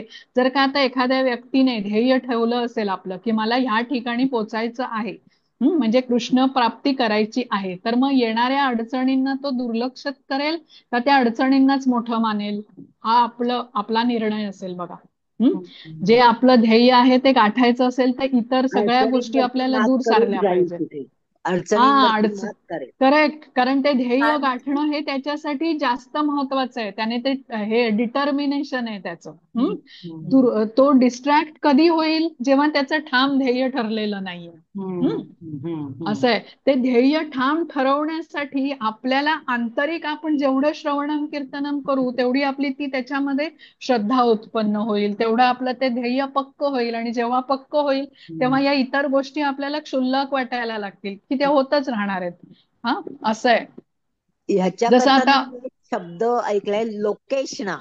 लोकेशना म्हणजे आपलं जे इतर लोकेशना. मित्रमंडळी आणि इतर ह्यांच्यात हो जे मन लागलेलं असतं संसारामध्ये किंवा हो हो, बरोबर. नातेवाईक वगैरे, हो म्हणजे ह्यांच्यामध्ये अडकलेलं मन, म्हणजे ती तृष्णा आपली हो मानसिक, हो ती हो, बाजूला ती बरोबर. काढून घेतली पाहिजे. लोकेशना हो, काढली पाहिजे बाजूला. लोकेशना, वित्तेषणा, खूप इषणा असे असतात काही त्या. शब्द ऐकलेले आहेत, म्हणजे हो आता हो, मला त्याची बरोबर. आठवण झाली. अगदी. हो हे हो. बरोबर आहे का आणि हे तो शब्द? सर्वसामान्य माणसाला सतावणारे व्याधी आहेत ना या. इथूनच तर निघायचंय ना, वाचनात आलेले ह्यातूनच. शब्द होते हे, म्हणून विचारले हो की ते हो, बरोबर आहेत का. उत्तम शब्द. बरोबर बरोबर. लोकेशना, वित्तेषणा हे आहे ना, काम, क्रोध, हम्म. लोभ ह्या ह्याच्या खालीच हा. येतात ना हे सगळे. हो. तर ह्याच्यातूनच तर बाहेर निघा, कारण हे आहेतच ना आपल्यामध्ये, हे काही वेगळे नाहीच आहे. पण ह्याच्यातून मार्ग निघू शकतो. म्हणजे आपण ध्येय आपल्याला ठरवायला पाहिजे. जसं आपण गृहिणी आहोत बघा, आपल्याकडे पाहुणे येणार असतील, आपलं आपलं नेहमीचं उदाहरण मी तुम्हाला सांगते, आणि कोणीतरी आवडीचे पाहुणे येणार असतील आणि आपण अगदी ठरवलं त्यांच्यासाठी चांगली भाजी आपल्याला ती करायची, कारण तो व्यक्ती आपल्या, मग आपण बघा मार्केटमध्ये जाऊन ती भाजी आणायची जरी असेल तरी ते जाऊन आपण आणतो. आपल्याला काही कष्ट वगैरे वाटत नाहीत त्याच्यामध्ये. आणि एरवी आपल्याला जायचं असेल तर आपण म्हणू, चला आज नको जाऊ, 2 दिवसांनी जाऊन बघूया कसं करायचं ते. हो, पण अगदी. बघ, होतं ना असं. होतं. कारण मग आपल्याच मैत्रिणी असतात त्या, मग त्यांच्या पटकन. समोर आपल्याला त्यांना खाऊ घालायची खूप आवड असते. मग आपण ते सगळं ते बरोबर त्या टाइमली पूर्ण करू आणि अगदी हो. आनंदाने खाऊ पण घालू. आपल्याला काहीही कष्ट वाटणार नाहीत. ते हो. ध्येय इथे कृष्णांच्या प्रती असेल ना भक्तीचं, तर हा. मग ही लोकेशना जाईल बघा. ही आपली इथे गुंतवणूक जास्त आहे भौतिकामध्ये, म्हणून आपल्याला ते अवघड वाटतं. पण हा रिप्लेस केला, विषय रिप्लेस केला भौतिकातून कृष्णांवरती, तर हाच पॅटर्न तिकडे होणार आहे. असं आहे. आणि त्याच्यासाठीच हे कडू औषध, म्हणजे म्हणताना आपण म्हणतोय कडू कारण आपलं लक्ष लागत नाहीये, पण लागलं त्याच्यावरचा मार्गही तोच आहे, की तेच करत राहून राहून एक दिवस अशी स्थिती येईल मध्ये गोडवा वाटू लागेल. हम्म. असं आहे.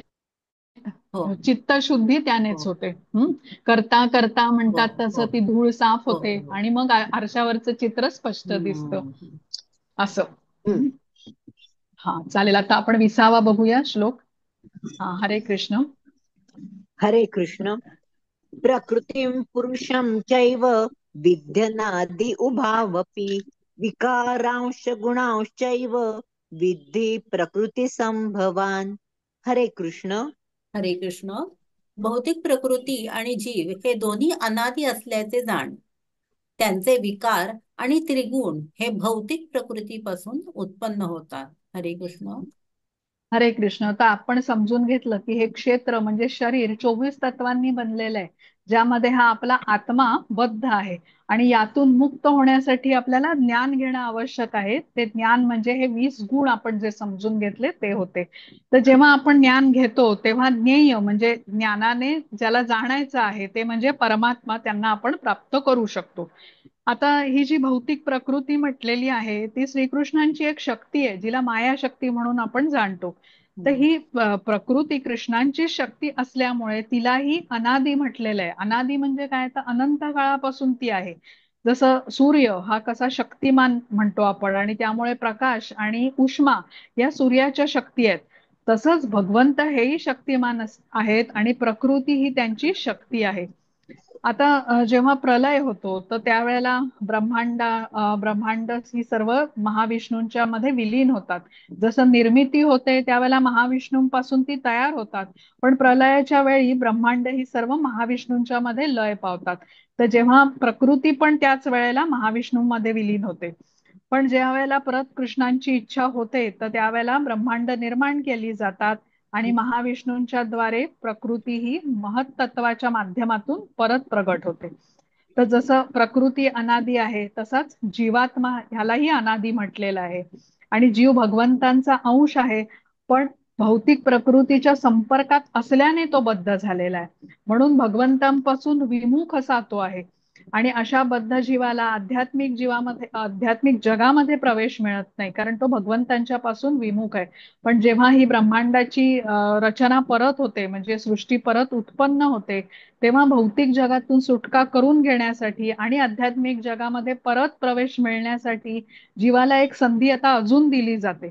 म्हणजे जीव जरी बद्ध असला ना तरी त्याला ऊर्ध्व प्रगतीचा मार्ग, भौतिकातून सुटका करून घेण्याचा मार्ग सर्व बद्ध जीवांना भगवंत देतात, ही संधी देतात. हे आपल्याला लक्षात ठेवलं पाहिजे, विशेष आहे. इथे आपण दुर्लक्ष करतो बघा आणि आपल्या ज्या अडचणी आहेत त्यांना खूप मोठं मानत असतो, पण भगवंतांचा अंश जरी असले जीवात्मा तरी भौतिक प्रकृतीमध्ये ते अत्याधिक आसक्त होतात आणि त्यामुळे इथे दुःख भोगतात असं म्हटलेलं आहे. तर प्रकृतीच्या 3 गुणांच्या प्रभावाने जीव मोहग्रस्त होतो हे आपल्याला माहिती आहे. आणि हे खरं स्वरूप जे आहे की भगवंतांचा मी अंश आहे, भगवंतांचा मी सेवक आहे, हे पूर्ण विसरून जातो आणि इथे माया शक्तीचा दास बनतो. पण आत्म्याच्या दृष्टीने जर का बघितलं ना तर सर्व जीवांमध्ये आत्मा असतो जो भगवंतांचा अंश आहे आणि भगवंतांच्या पासून दूर गेल्यानेच भौतिक प्रकृतीमध्ये तो संघर्ष करत आहे किंवा तो दुःख भोगत आहे. आता पुढचा बघूया, 21वा. आणि शेवटच्या ओळी त्यांनी सांगितलं की हे सगळं भौतिक प्रकृतीद्वारेच ते उत्पन्न केले जातात. म्हणजे त्रिगुणांच्या हा, द्वारे सगळे जे आपल्याला मोह विकार जे येतात मध्ये आपल्या. हो हो, ते आणि हे बघ ना इथे पण हे परत एकदा सांगितलं ना की भौतिक हम्म. प्रकृती मध्ये आला म्हणजे कृष्णांचा विसर पडला आणि हम्म. त्यामुळेच दुःख भोगतोय. बरोबर ना? हम्म. हेच हो. आपण मगाशी समजून घेत होतो की आपण भगवंतांचा अंश आहोत, ह्याचं म्हणजे आपलं ध्येयच विसरून गेल्यामुळे आपण इथे दुःख भोगतोय. आता आपल्याला पूर्णच विसर पडलाय की भगवंत कोण आहेत. आपण त्यांचे अंश आहोत. आपण ह्या भौतिक प्रकृतीलाच आपलं ध्येय मानून बसलेलो आहे, म्हणजे त्या जेल आपलं मधल्या सुख सुविधांना. ममैवांशो जीवलोके हा, जीवलोक जीवभूता सनातन. सनातन. हा हा, मग षष्ठानी इंद्रियाणी प्रकृतीस्थानी कर्षती, मनः षष्ठानी कर्षते इंद्रियाणी प्रकृतीस्थानी आणि कर्षती. मन कर्षते. सहित 6 इंद्रियांनी तो इथे संघर्ष करत आहे. हो ना? कृष्णा हो. 7व्या अध्यायातला बहुतेक हा श्लोक आहे हा, बघा. हो ना? मला हा, पुढच्या तिथेच. कितवा आठवत नाही, मला फक्त हो ममैवांशो हो जीवलोके तेवढं आठवलं. हो, बरोबर. तोच अर्थ कृष्णांनी सांगितला. माझ्यापासून विमुख झाल्यामुळे संघर्ष आहे सगळा, बरोबर ना? हो. भौतिकाला आपलं केल्यामुळे आणि कृष्णांपासून दूर झाल्यामुळे हा संघर्ष आहे.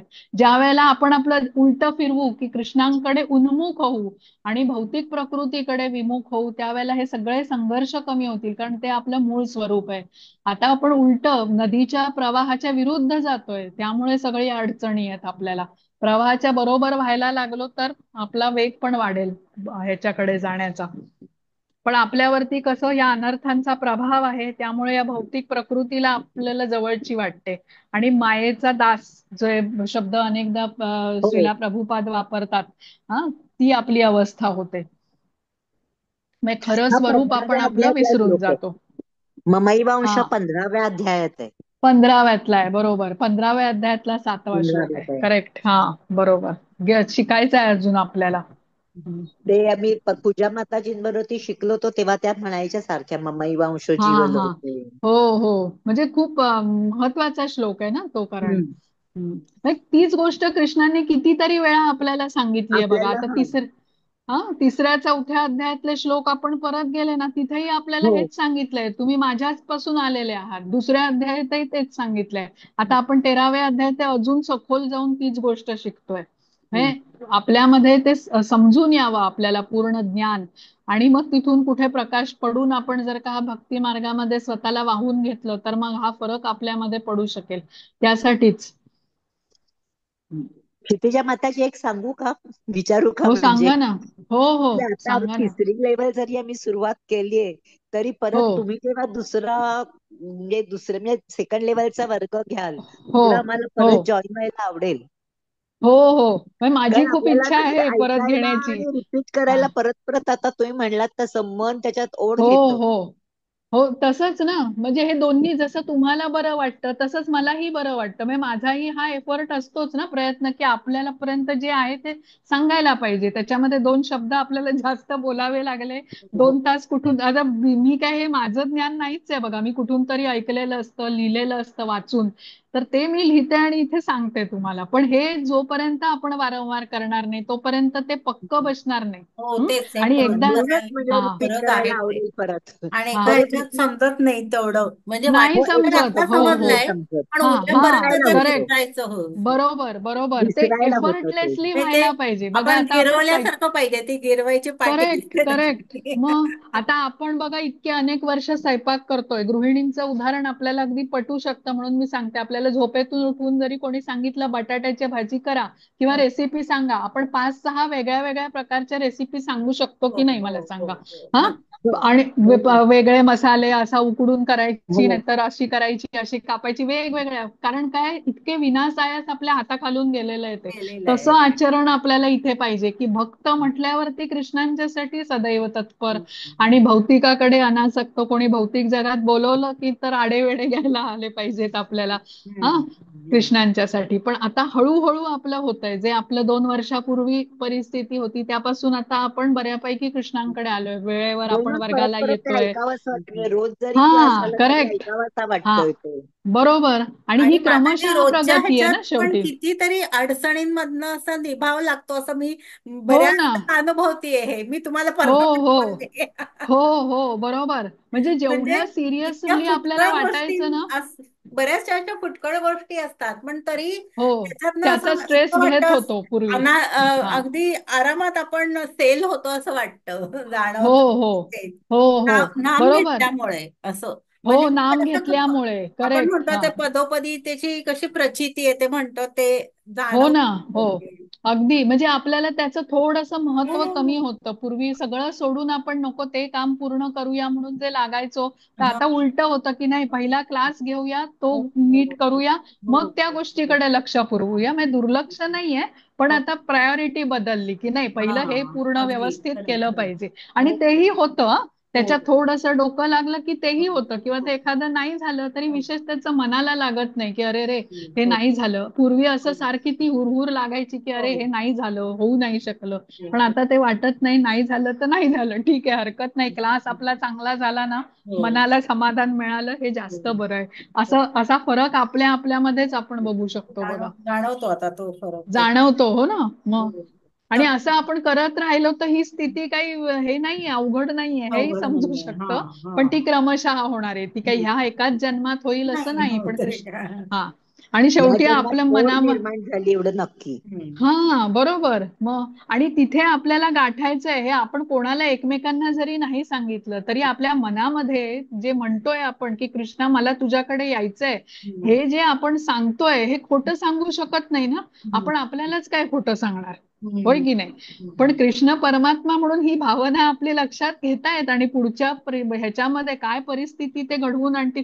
पण त्यांच्यासाठी काही अशक्य नाहीच आहे ना. हम्म. त्यांच्यासाठी क्षणभर लागतो ना हे सगळं बदलायला. हम्म. कुठून कुठे ते हम्म. काय करू शकतात ह्याची कल्पनाच आपण करू शकत नाही बघा. हम्म. मग कोण फिरायला गेलेले लोक आता कुठे आहेत, नाही का? आपण ते पहलगामचं मागे हो चर्चा हो करत होतो हो बघा. हा हो. कुठल्या मानसिकतेने ते तिथे फिरायला गेले होते, ते परतच आले नाहीत. तिथून त्यांनी काय अनुभवलं ते या हम्म. जगातच नाही. तर हे कृष्णांच्यासाठी वेळ लागतच नाही का परिस्थिती बदलायला. तर हम्म. ते फक्त आपली इच्छा काय आहे जीवाची ह्याच्यावरती ते आहे. म्हणजे आपण इतरांना काही सांगितलं, जसं आता पॉलिटिशियन्स असतात, मतं मागण्यासाठी ते येतात बघा. हा त्यावेळेला मोठी आश्वासनं ते देतात जनतेला आणि जनता त्यांच्या आश्वासनाला भुलून पण जाते. हे दरवर्षीच आहे, पण दरवर्षी तसंच रिपीट होतं चित्र. पण भक्त भगवंतांना तर आता हे आपण आपल्या मनाशी तर खोटं बोलूच शकत नाही ना. जर का माझी जेन्युइन इच्छा असेल, मला कृष्णांना प्राप्त करायचं आहे, तर त्या दृष्टीने माझ्या कृती पण असेल. आणि हे कृष्ण हा भाव जाणतात की हा व्यक्ती खरंच प्रयत्न करतोय. हा त्याला अडचणी येत आहेत, नो डाऊट, पण त्याची मानसिक इच्छा आहे. मग त्याला फळ देत असताना कृष्ण कुठल्या स्वरूपात देतात, जेवढं ज्याचं समर्पण आहे तेवढं त्याला ते फळ पण देणार आहेत.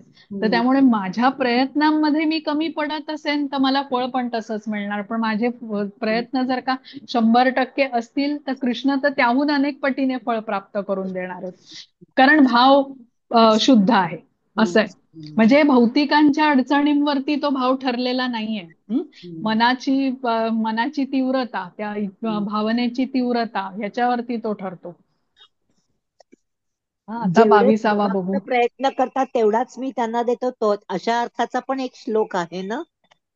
हो, ये यथा माम प्रपद्यन्ते ताम तथैव भजाम्यहम. हा 4थ्या अध्यायात शिकलो होतो बघा हा आपण. हा तो पण एक हा श्लोक आता म्हणजे आहे श्लोक, हो पण असं हो शब्द नाही हा आठवले. हा. त्याचा म्हणजे अर्थ दोन पण जीवात्मे पाहिलेला होता. वेगळे वेगळे प्रयत्न करत असतात ना. म्हणजे आपण असं हम्म. म्हणू शकत नाही तिथे की कृष्णांची इच्छा म्हणून एकाला त्यांनी जास्त दिलं, एकाला त्यांनी कमी दिलं, असं नाही. जीवात्म्याची जशी इच्छा, त्याचं जेवढं समर्पण तेवढं कृष्ण ते परत मला करतात. बचतात तसा मी त्यांचा हे करतो, असा काहीतरी तो हा श्लोक आहे. हो हो. जो ज्या प्रमाणात मला शरण येतो त्याचा परस्पर अनुकूल भाव मी त्याला परत करतो. हम्म. हम्म. हा अशा अर्थाचा तो श्लोक होता. म्हणजे हो. आपल्याला काय वाटतं की कृष्ण कोणाला जास्त देतो, कोण मनुष्य खूप धनाढ्य आहे, कोण खूप गरीब आहे, तर हे कृष्णांनी प्राप्त केलेलं नसतं. मनुष्याच्या ह्याच्याप्रमाणे ठरतं, इच्छा आणि कर्मांच्या प्रमाणे. इथे कृष्ण कुठे, आता हे पुढचं आता जे आपण बघणार ना 22 आणि 23वे श्लोक, ते ह्याच संबंधी आपल्याला सांगतात बघा. की कसा हम्म. म्हणजे भक्त किंवा व्यक्ती कसा जो भाव मनात आणेल त्याप्रमाणे त्याचं सगळं पुढचं ठरणार. आता हा 21वा आपण केला का, वाचला नाही, नाही वाचला नाही नाही बहुतेक. नाही नाही व्हायचंय. हा नाही. हा हा हा आता 21वा आता बघू. हा 21वा वाचायचा आहे. हा हरे कृष्ण. कार्यकारण कर्तृत्वे हेतु प्रकृतिरुच्यते. पुरुषः सुख दुःखानां भोक्तृत्वे हेतुरुच्यते. हरे कृष्ण. हरे कृष्ण. प्रकृती ही सर्व भौतिक कार्य करणाऱ्यांना कारणीभूत असल्याचे म्हटले जाते. तर जीव या संसारातील विविध सुखदुःखांचा उपभोगास कारणीभूत असल्याचे म्हटले जाते. हरे कृष्ण. हरे कृष्ण. आता आपण समजून घेतलं की जसा जीवात्मा अनादी आहे तसंच भौतिक प्रकृती पण अनादी आहे, अनंत काळापासून आहे. तर हम्म. आपल्याला माहितीये की जीवाच्या 84 लक्ष प्रजाती आहेत आपण असं म्हणतो. मग आता हम्म. एवढ्या 84 लक्ष प्रजाती का असतात? हम्म. कारण आत्म्याच्या तेवढ्या अनंत वासना आहेत आणि त्या पूर्ण करण्यासाठी त्या त्या प्रजातीमध्ये एक शरीर तो धारण करतो. हम्म. जीवाच्या वासना आणि इच्छा या कधीही न संपणाऱ्या असल्यामुळे जीव आणि प्रकृती दोन्ही अनादी आहेत. आणि जीवात्मा या इच्छा पूर्ण करण्यासाठी त्या त्या शरीरामध्ये जन्म घेतो. आणि हे सर्वांच्याच बाबतीत आहे. आपणही असाच प्रवास अनेक जन्म करीत होतो, वेगवेगळी शरीर आपण धारण केलेली होती. आणि या जीवाच्या ज्या अशा या विशेष इच्छा असतात त्या पूर्ण करण्यासाठी त्याला एक विशिष्ट ते शरीर प्राप्त होतं. मग तो प्रकृतीच्या 3 गुणांमध्ये तो कर्म करायला तो बद्ध होतो. आता जी आपण म्हणतो ना, कारण आहे एखाद्या गोष्टीचं म्हणून त्याचा परिणाम पण दिसतो. जसं अग्नी आहे म्हणून धूर दिसतो.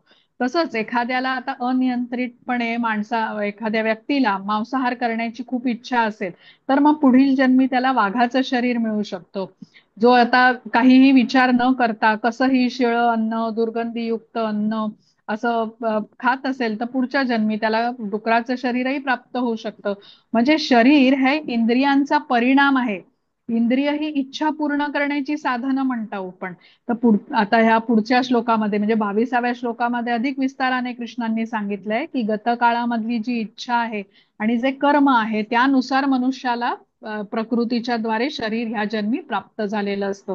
तो देह प्राप्त झाला की प्रकृतीच्या 3 गुणांच्या म्हणजे प्रकृतीच्या 3 गुणांच्या नुसार कर्म करायला तो जीव कसा बाध्य होतो, अधीन होतो त्या गुणांवरती. म्हणजे आता एखाद्याला वाघाचं शरीर प्राप्त झालंय कारण तो अनियंत्रित मांसाहार करत होता पूर्वीच्या जन्मामध्ये आणि तशीच त्याची इच्छा होती. पण एकदा त्याला आता वाघाचं शरीर प्राप्त झालं की मग शिकार करून त्याला तशा प्रकारे तो मांसाहार करावा लागणार.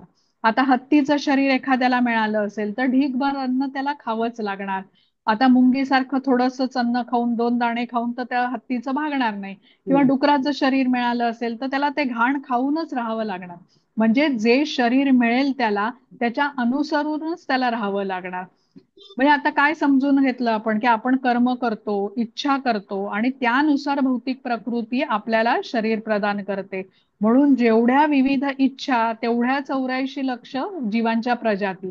पण विशेष म्हणजे या प्रत्येक शरीरामध्ये आत्म्याच्या बरोबर परमात्मा म्हणून भगवंत उपस्थित असतात आणि केवळ माणसाच्याच नाही तर परमात्मा म्हणून सर्व प्राणी मात्रांच्या, मग ते पक्षाचं असो, कृमी, कीटक, वृक्ष सर्वांच्या ठिकाणी परमात्मा म्हणून भगवंत असतात.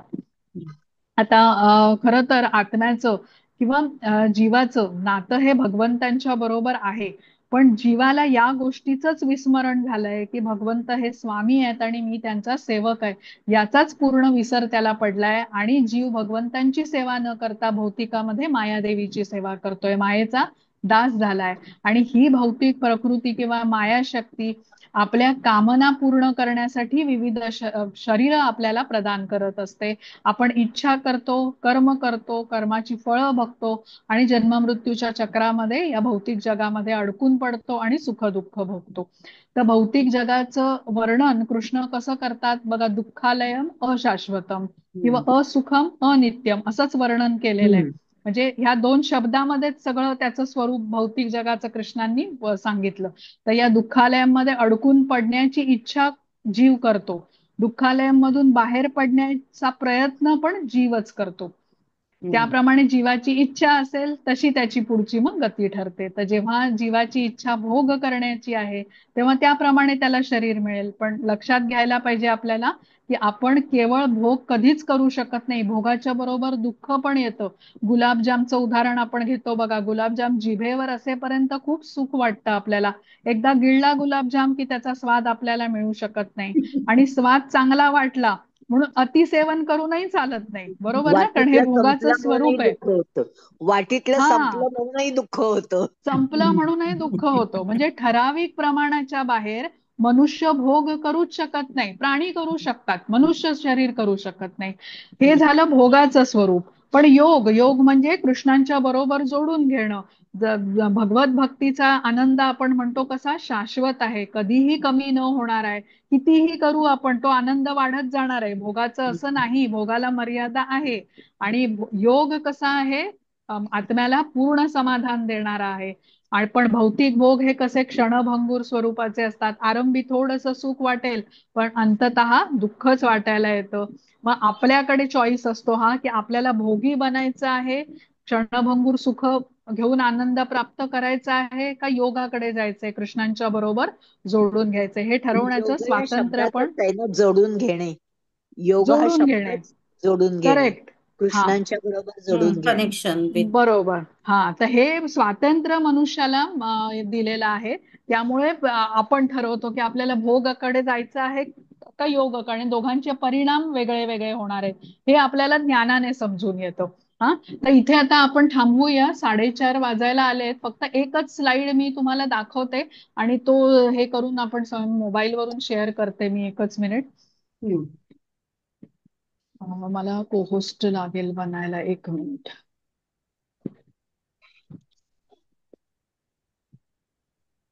मनुष्य जन्माचं जे दुःख असतं ना ते कसं एका चित्राच्या द्वारे सांगितलेलं आहे. ती स्लाइड मी एक मिनिट.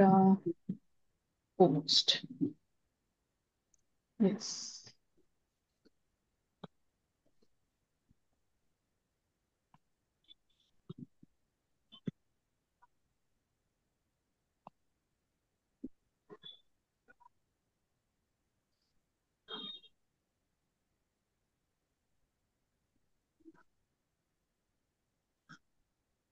एकच आता जे मिनिट. हे स्वातंत्र्य मनुष्याला दिलं आहे हे नेमकं हा, कोणत्या श्लोकात म्हटलं आहे?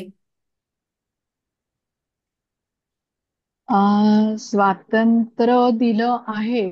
आपण मी आता तुम्हाला शोधून सांगेन. आपण भोगे म्हणतो करायचं की खूपदा, योगी बरोबर. हो हे हो स्वातंत्र्य, हो पण ते हो. नेमकं कुठे म्हणजे आपल्याला डिसिजन इज विवेकाने आवर्स, आपल्याला म्हणजे विवेकाने वागायला हवं. फ्रीडम आहे. मागच्या अध्यायात आपण शिकलो तर हे.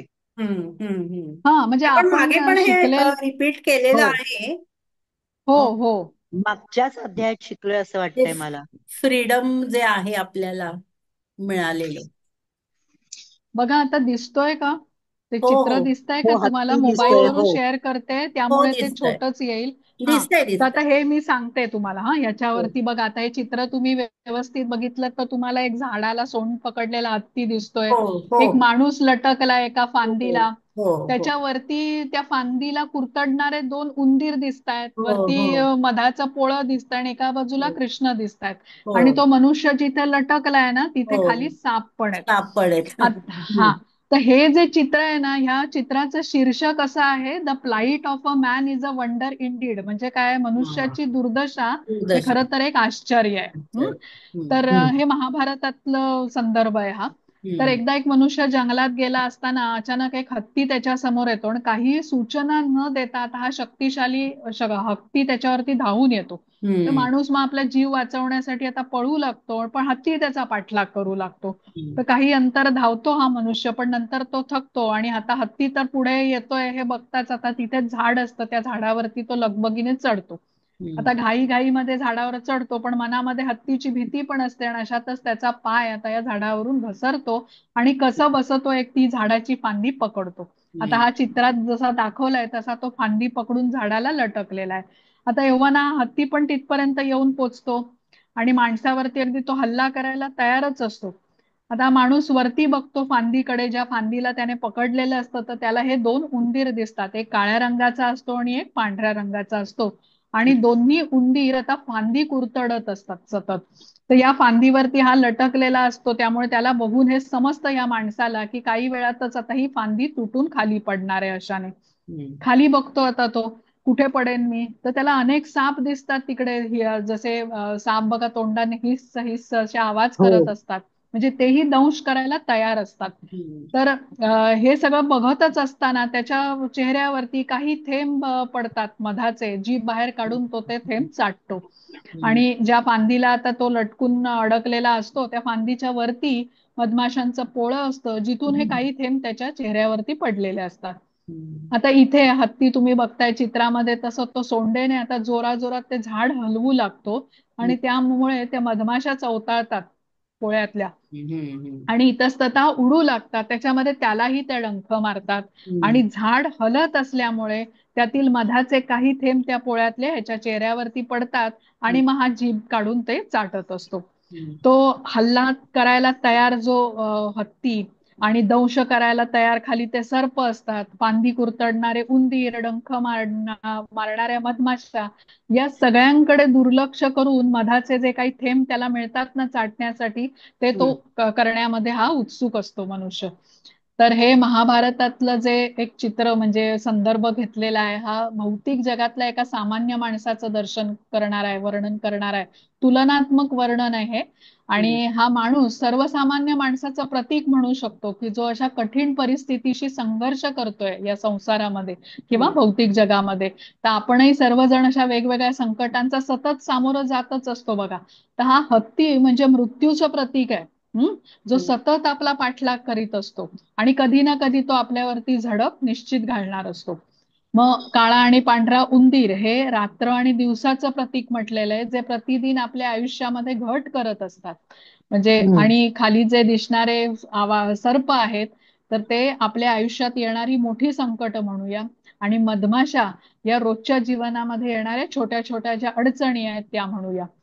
पण मधाचे काही थेंब म्हणजे त्या सगळ्या या कठीण परिस्थितीमध्ये मिळणारे काही सुखाचे क्षण असतात ना, ते मिळण्यासाठी आपण अतिशय या माणसासारखे उत्सुक असतो. तर हे चित्रामध्ये आपण बघितलं तर कृष्ण मदतीचा हात पुढे करताना दिसतायत. हा हात जर का आपण पकडला तर या कठीण परिस्थितीमधून आपल्याला निश्चितपणे आपला बचाव पण होऊ शकतो. पण ते मधाचे काही थेंब म्हणजे या भौतिक जगातली जी क्षणभंगूर अशी सुख असतात ना, त्यांच्याकडे आपण अधिक आसक्त असल्याने असा मनुष्य कृष्णांनी दिलेला मदतीचा हात पकडत नाही. म्हणून हे जे शीर्षक आहे ना, की मनुष्याची दुर्दशा, हे खरं तर एक आश्चर्य आहे. कारण सुटकेचा मार्ग समोर असताना सुद्धा क्षणिक सुखांच्या बरोबर आसक्त असल्याने हा मनुष्य आपल्या हिताचं जे आहे त्याच्याकडे पूर्ण दुर्लक्ष करतोय.